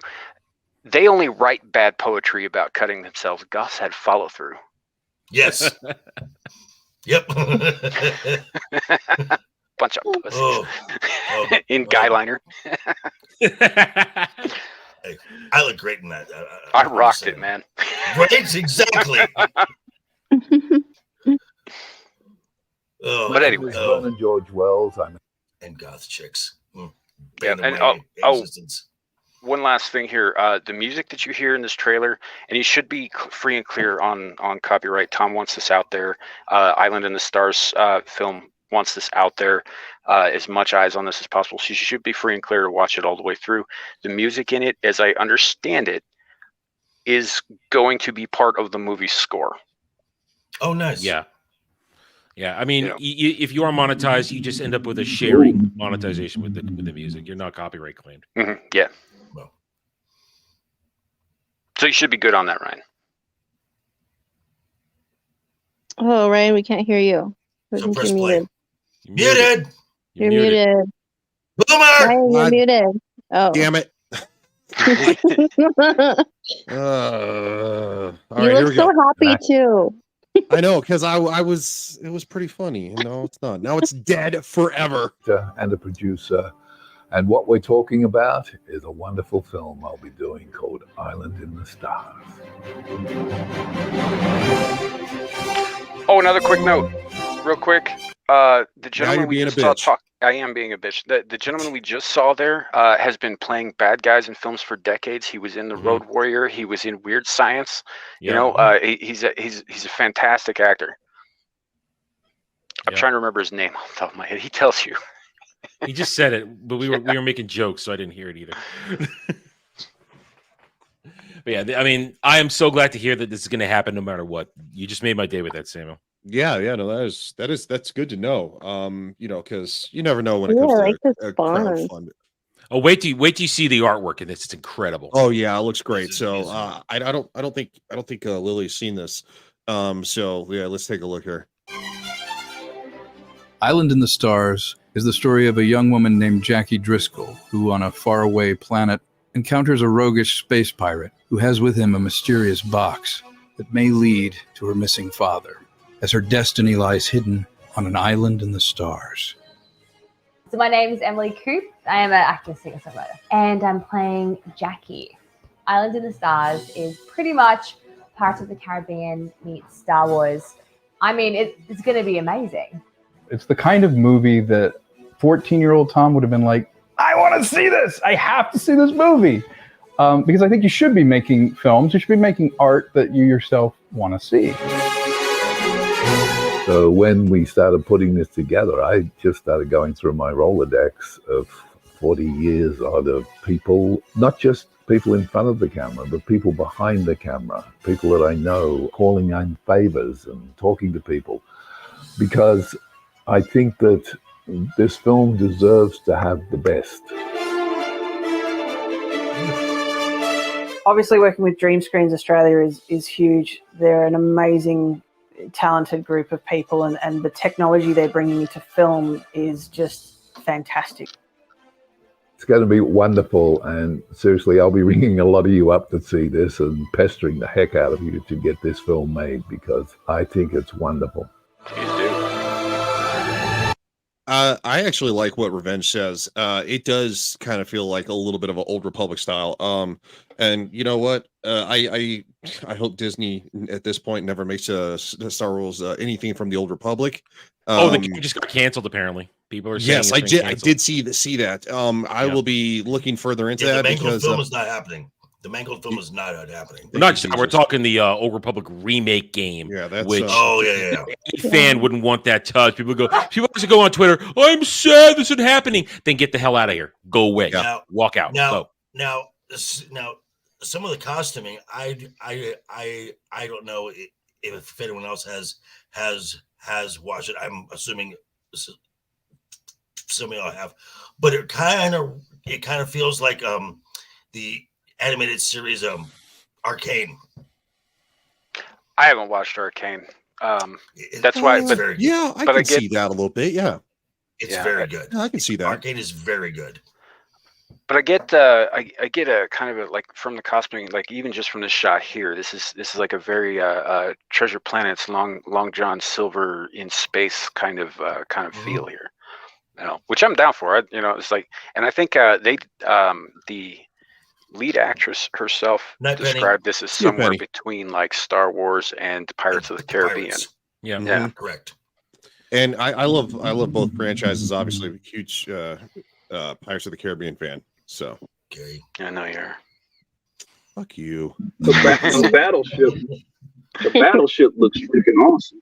Oh yeah, the ship artwork in this is incredible. Wait till they get to the scenery now. They're going to show some planetary scenery. It looks beautiful. Unique designs we haven't seen before. You know.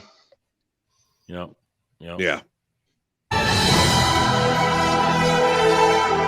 this music.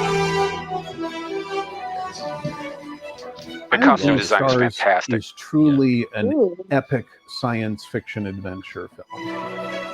Look at that. Island in the Stars allows for all of these elements to come together in this confluence of a movie that I want to see, that is a action adventure fantasy science fiction movie. It will be fun. You will love it, and we will do everything we can to make it the best that there is. So please. Like, I love that design right there. That's cool. Yeah, I love this, man. Oh, isn't that beautiful? This film yes. will remind you of what you've missed out on and show you that it's still there, and you'll be able to talk to your kids and say, that's what it used to be like. This is escapism entertainment. I completely agree. R2 says real quick, did you play with the Where's Mags clips? No, I haven't. But give me 5 seconds.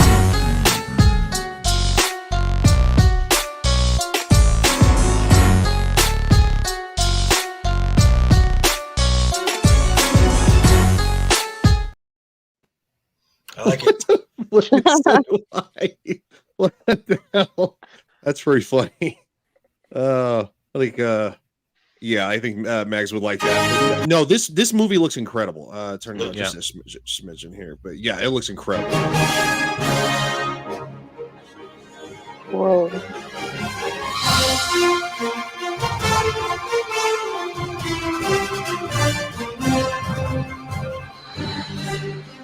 Island in the Stars. I can't wait for you to see it. And that's how it should be. That's how it should be. Yes. Also, there was a ginger. I know, right? It's like they still exist. Yeah, yeah. It's like,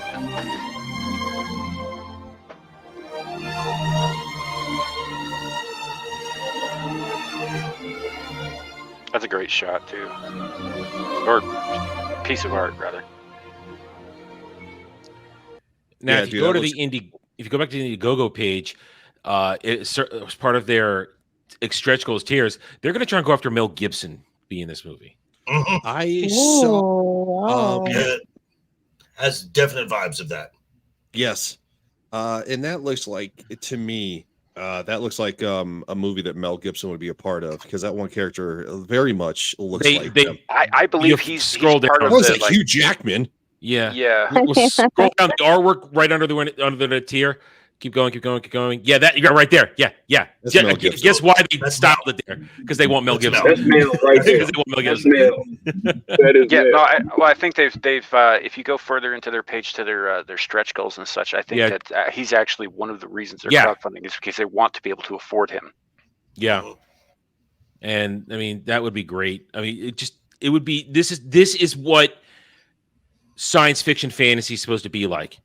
You're supposed to be excited when you see this, just knowing you're going to get a good story that's going to take you someplace else and make you forget about all this crap that you have to deal with.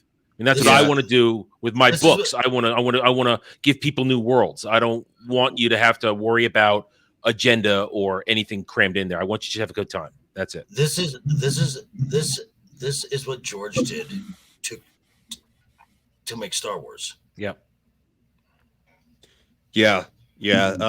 Stretch goal 750,000. I mean, that is totally Mel right there. That is totally Mel right there. I mean, listen, yeah, that's a lot, and that's why I said when Samuel first showed this to me a month ago or like 3 weeks ago, I said I wish I had the power as a channel to put this in front of people, but I don't.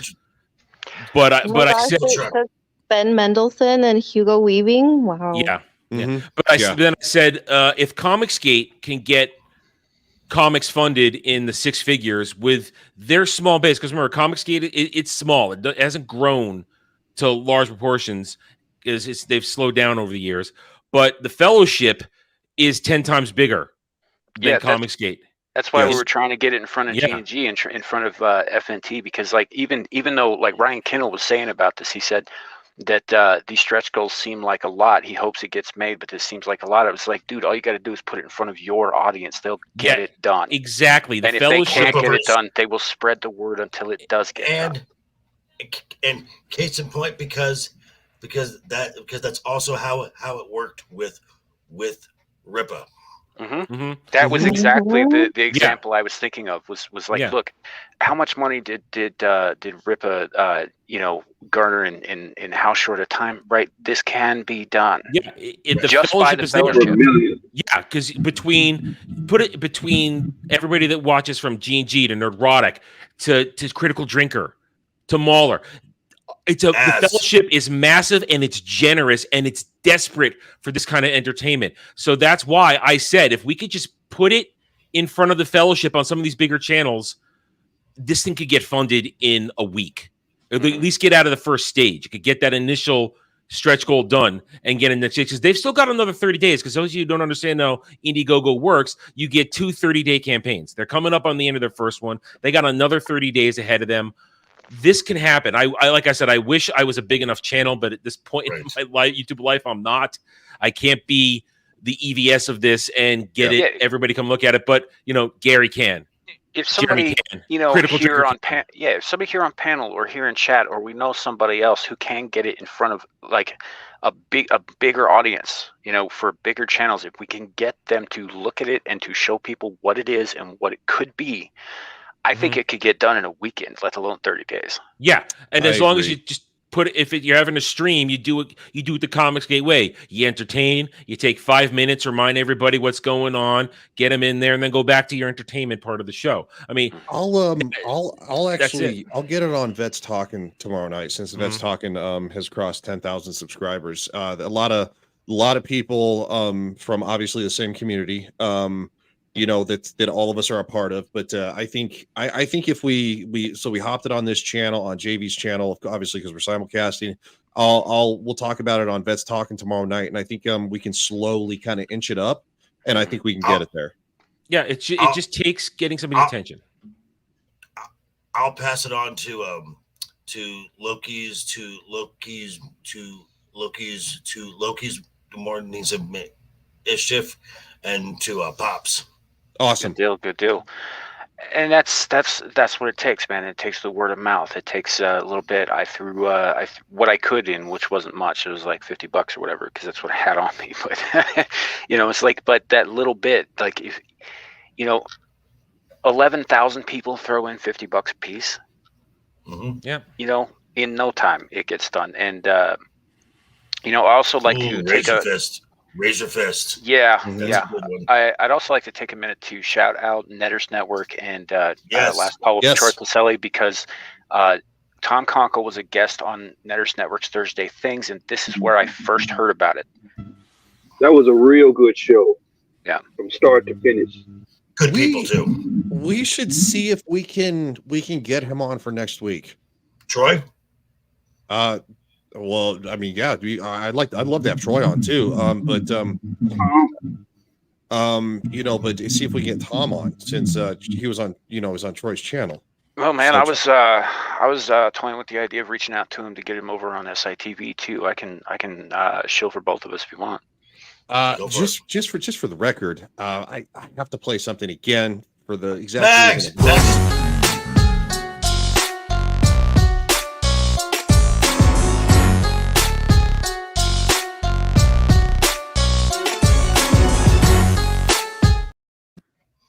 Magitech Mags. What's up, Mags? How you doing? Oh my god, I wasn't expecting that. Hi, Max. Man. How you doing? I'm good, Ryan. I like the new background setup that you got there going on. Thank you. It's in lieu of the fact that this is not the office that I used to have. So I'm faking it right now until I eventually get my own house. Which with the way prices are, but no, it's fun. Oh yeah, I get it. But real quick, we'll show this one more time And I'll put the link in the chat for everybody. So, Oh yeah, Island in the Stars. Definitely support Tom Conkle with this. He is trying to create a sci-fi version of his own movie. So please support him. Wasn't he on? He was on script. He was on Script Doctor earlier this week. So and I was modding for that. So please support Tom Conkle. He's one of those that's actually trying to do good in the indie sphere as far as filmmaking is concerned. So please support him. His if you haven't already, look at Joker Voice. You can probably fill me in on this. But his previous work on Amazon, you can find it. So if you really want to know, would know more than that. yeah. Sam So would know more than that. yeah. So anything else? He's a really good dude. He's really good people. He is trying very hard. He's trying to he understands us, so, for the lack of a better phrase of doing it. So he's trying very hard to give us what we the people want, but also give us something that he can provide as well. So please check out Island in the Stars. Anyway, I'm kind of like coming in like really like Max comes in and repeats everything I just said. Right, exactly. That's awesome. Samael, it's okay. I was reading your mind. There you go. Yeah. No, but seriously, go check him out. His channel on YouTube, I believe, is The Real Deal with Tom Conkle. Real spelled REEL, as in movie reel. And I believe his last movie, Trouble Is My Business, is up in its entirety on that channel as well. I think so, but you can also find it on Amazon. Yes. So if you need to find a place where he's trying to put his content out that is readily available for the regular public, yes, you can find it on Amazon. I think he even, Sam, you can probably correct me if I'm wrong, but I think he also tried to put it on either Tubi or Pluto or something along those lines. I can't quite remember. I think I heard something about that, but I don't know how that turned out exactly. Yeah. So Okay. like I've been recently reacquainted with him. Like I ran into his stuff a couple years ago with Midnight's Edge, and then I kind of fell off a little bit, and he came to my attention via Netter's Network and Troy Pacelli here a few weeks ago, and Mr. it's Trunk, answered my question on Tubi. So watch it there so he can get the ad money. So as much as Amazon is great, give him. We need to support. If we really want to say that we really support indie creators and what they're trying to do, and I think with Tom Conkle with this kind of film, Island in the Stars, he's trying to create something big out of it. For lack of a better phrase, I don't know what his plans are in the future with it, but I think he feels like he wants to create something big out of it. So therefore, it's a franchise waiting to happen. Yes. Oh, it hey, looks like hey, Adam. at least a trilogy to me. We talked before. Yes, you've been on my channel before, man. Yes, I have. Hi, Adam. Hi. Sorry, Yep. I'm coming in. I've literally just been extroverting at an Italian restaurant, so I'm very like extroverted right now. Does that mean buzzed? Nice. That has a lot to do with it. There's a lot of wine involved. Nice. Wow, I never heard that word being used for buzz. Mags is out there shaking. Hey, Clue Channel. Hey, I'm Mags. Hello, Max. You guys have been on a panel together too. On my channel, like 2 weeks ago. Oh my God. Hey, look, I've been extroverting a lot tonight, so I've been talking about horses and horseback riding and horse training and everything, so leave me alone. Horses? What? Yes, I love horses. Leave me alone. Hey, real quick, speaking of my channel, I actually need to bounce out of here because I've got to are you some errands leaving to because run. of me? No, I'm leaving because I have to go walk home, run some errands in between here and there, and get ready for the 50th episode of Abyss Musings. Well, your show starts in 45 minutes, right? No, it starts in like an hour, but it's like a half-hour walk, and I still gotta get some stuff set up. Okay. Well, we usually go to about 2 hours, so go ahead, dude. Plug your shit, man. All right, my name is Samuel the Infamous. You can find me on this channel of the same name. We do live streams throughout the weekend. Bissell Musings on Friday. We're hitting up our 50th episode of that tonight. We are also announcing some new stuff for my co-host Larry, which should be coming up in the month of October, which is kind of exciting. And we are diving into Cthulhu and specifically into Lovecraft himself and his creations and his life through the month of October. And that begins tonight as well. So, and come on by if you got nothing better to do. Come hang out with us. 9:30 p.m. tonight Mountain Time, and then on Saturdays we do Screaming into the Void, which is a little less structured and a little bit crazier on Saturday afternoons. And then, not to forget, because two of my co-hosts for that are actually here on this very panel, Star Trek Engage on Sundays in the afternoons, 2:15 p.m. Mountain Time. Hopefully the captain will return this week, so I don't have to I'll be there. Threatening to gang rape all of the inmates to keep them in line. Whoa! I don't sign up for that. Listen, I sacrifice myself on every away mission. I do not sign up for tentacle molestation. What the hell? No. But it should be an interesting one this week. We're doing Dagger of the Mind, and we have Kenzo UK as our Wesley, our guest. So yay, looking forward to that. Outstanding. Thanks. Well, get out of here, motherfucker. And everybody's information is in the description of my channel. I did it literally just now, so don't hate me. But yeah, there you go. So you can go subscribe to Samuel's channel over there. He's on a lot, so and he's super cool. Yeah. Well, I learned from the best. For those of you who don't know, Ryan is my hetero life mate. I'm just putting that out there so that everybody in the world recognizes step off my bitch. All right. That said, have a great night, everybody. We'll see you soon. See you. Good night, Sam. Oh my God, that's wild. All right. Well, we'll let Mr. Clue go. What you got coming up, man? Anything special? Nothing coming up. Nothing coming up. I'm gonna reboot my channel when I get my studio up. You can find me on the Clue channel here and also Twitter. And I'll also be on the next show with Samuel. Outstanding. And of course, Mags. I just literally came. Sorry, Ryan. Well, we forgive you. It's what happens when I start talking with the local people here, and I'm like, "What are you doing? What do you do with your life?" And I just can't help myself, so I get into their life. Oh, you're a social butterfly. Nothing wrong with that. That's a good thing. I like to know people. That's my thing. So anyway, you can see okay. Lack of better phrase, I am everywhere all at once at this point. So that's a good point. So as you can see in my little sub tag there, everywhere I'm Measure Tech Mags everywhere on Odyssey, Rumble, Kick, Twitter, YouTube, everywhere. I am literally like 6 subs away from 500 subs. So nice. Yes. So I am nowhere near like the watch hours, but 500 subs would be really fun to just celebrate, and it's really fun to just celebrate in general. And maybe I could do like a 500 sub count live stream where I invite everybody on, so including you guys. So that'd be awesome. I will send stuff out in the meantime. But anyway, you can find me like on Culture Sunday late shows, on Toxic Femininity, on Midnight's Edge, on Comics Division, on Monday Meltdown.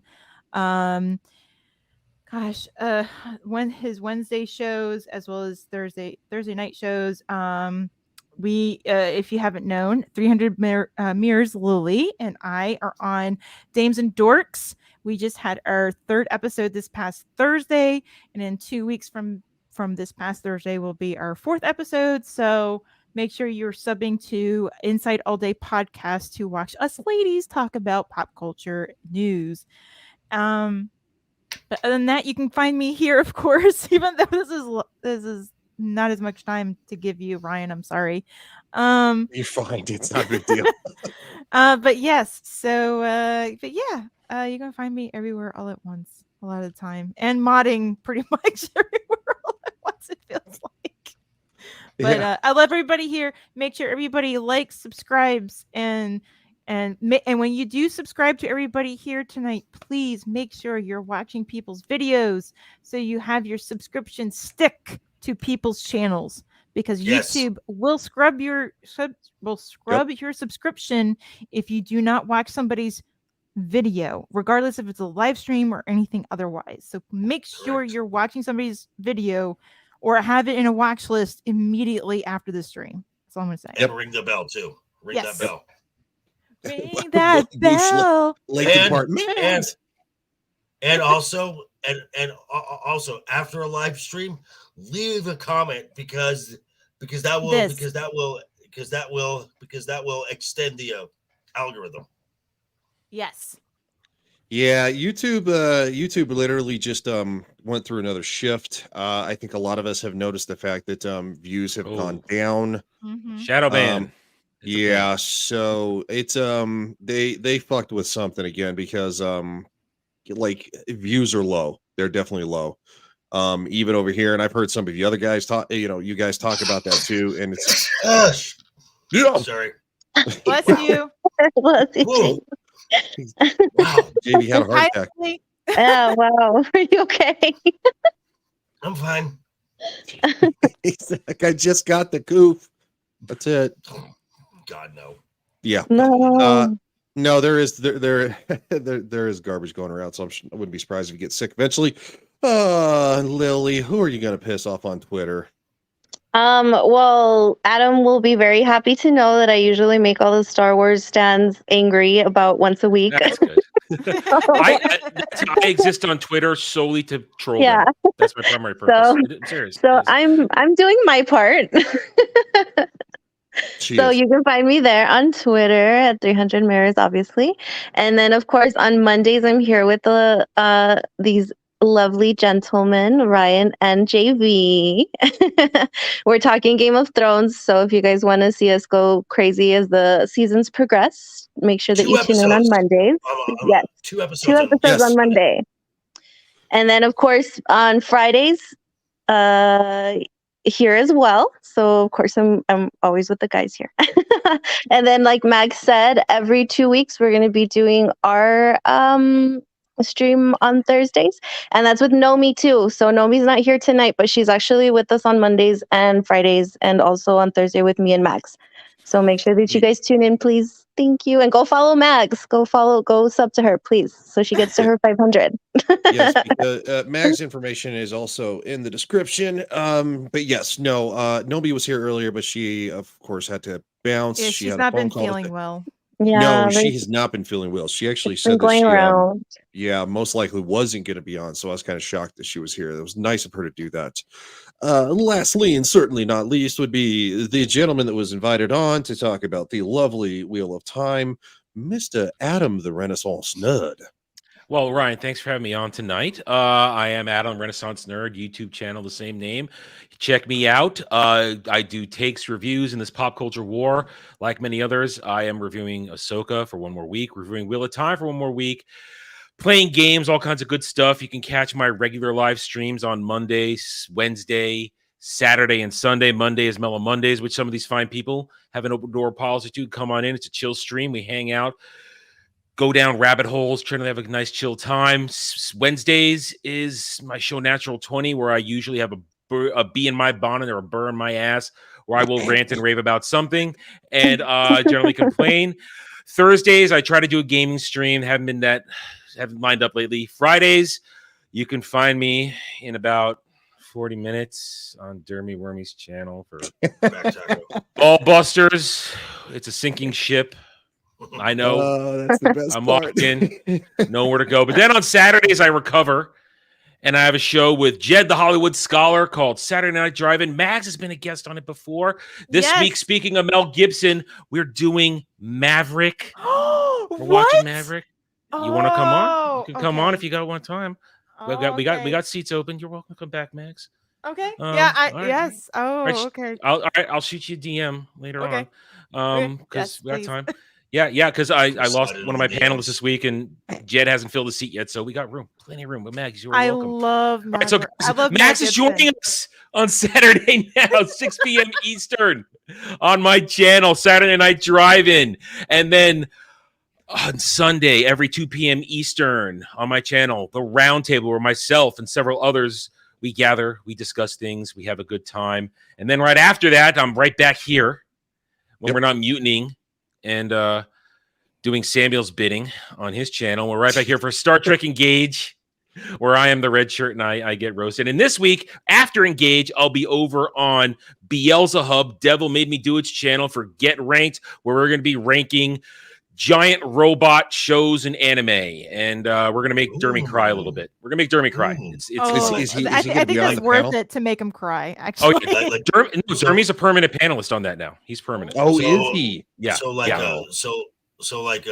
Gundam, Robotech, that kind Yep, all those are on the list. Those are on the list. There's What? other things He's on the not. list. Yeah. He's not seen Robotech at all. Oh no, he's seen it. We're ranking like what's good, what's Okay. bad, but we're gonna make him cry. Well, Extra Zero made him cry over Evangelion last weekend, and Dermy spurred out and just left at the end of the street. I love. Okay, that is literally my childhood. Basically, is Robotech, Oh, yeah. Evangelion, Gundam, Oh, yeah, Gundam yeah. Wing, Well, all that kind of stuff. Yeah.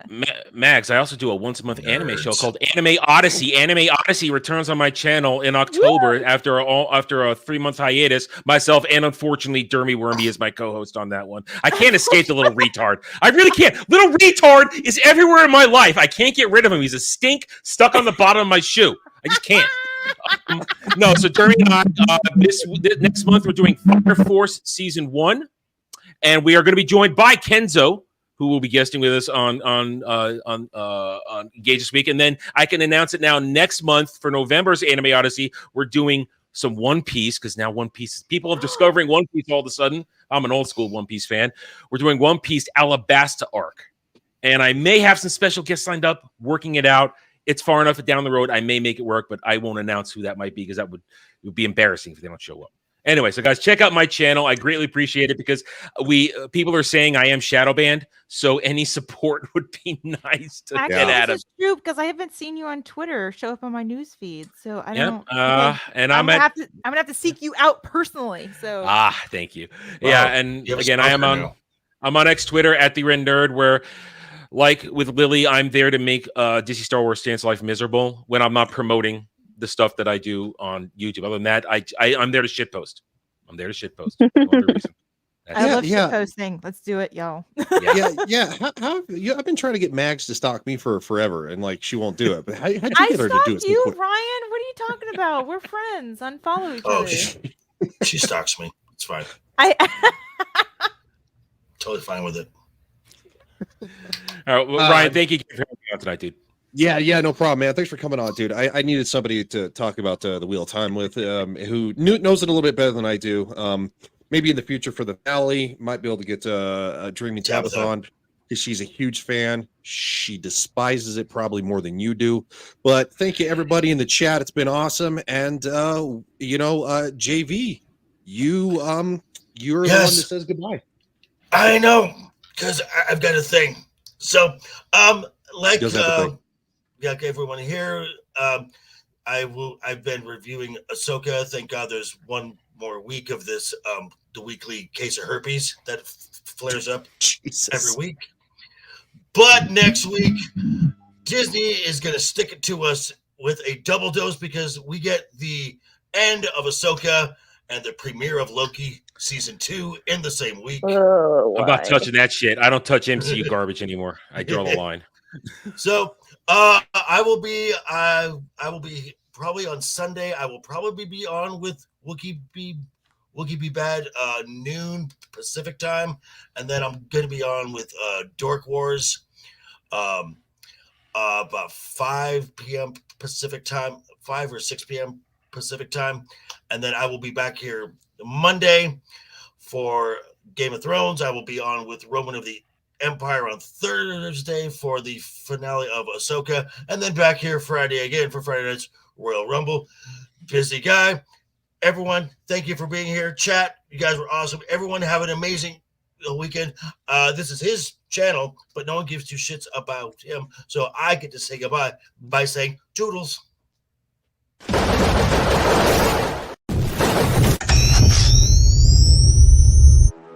Maybe I am insane. Too hot to handle and too cold to hold. See this? Right there in the mouth! Macho Man Randy Savage of the Ultimate Warrior and the forces of Hulkamania that I have seen great strides before. Together at SummerSlam. What you gonna do when Hulkamania and the Ultimate Warrior? I'm getting your foot off my shoulder. Well, there you have it. I still haven't found. Here's the next champion. Don't worry about Vanna White.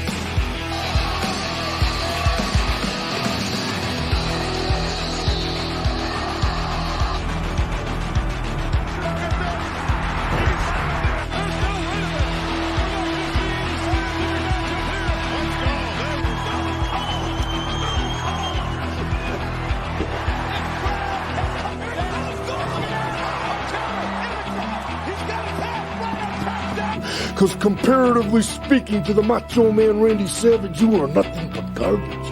Nothing but garbage, guy. Yeah.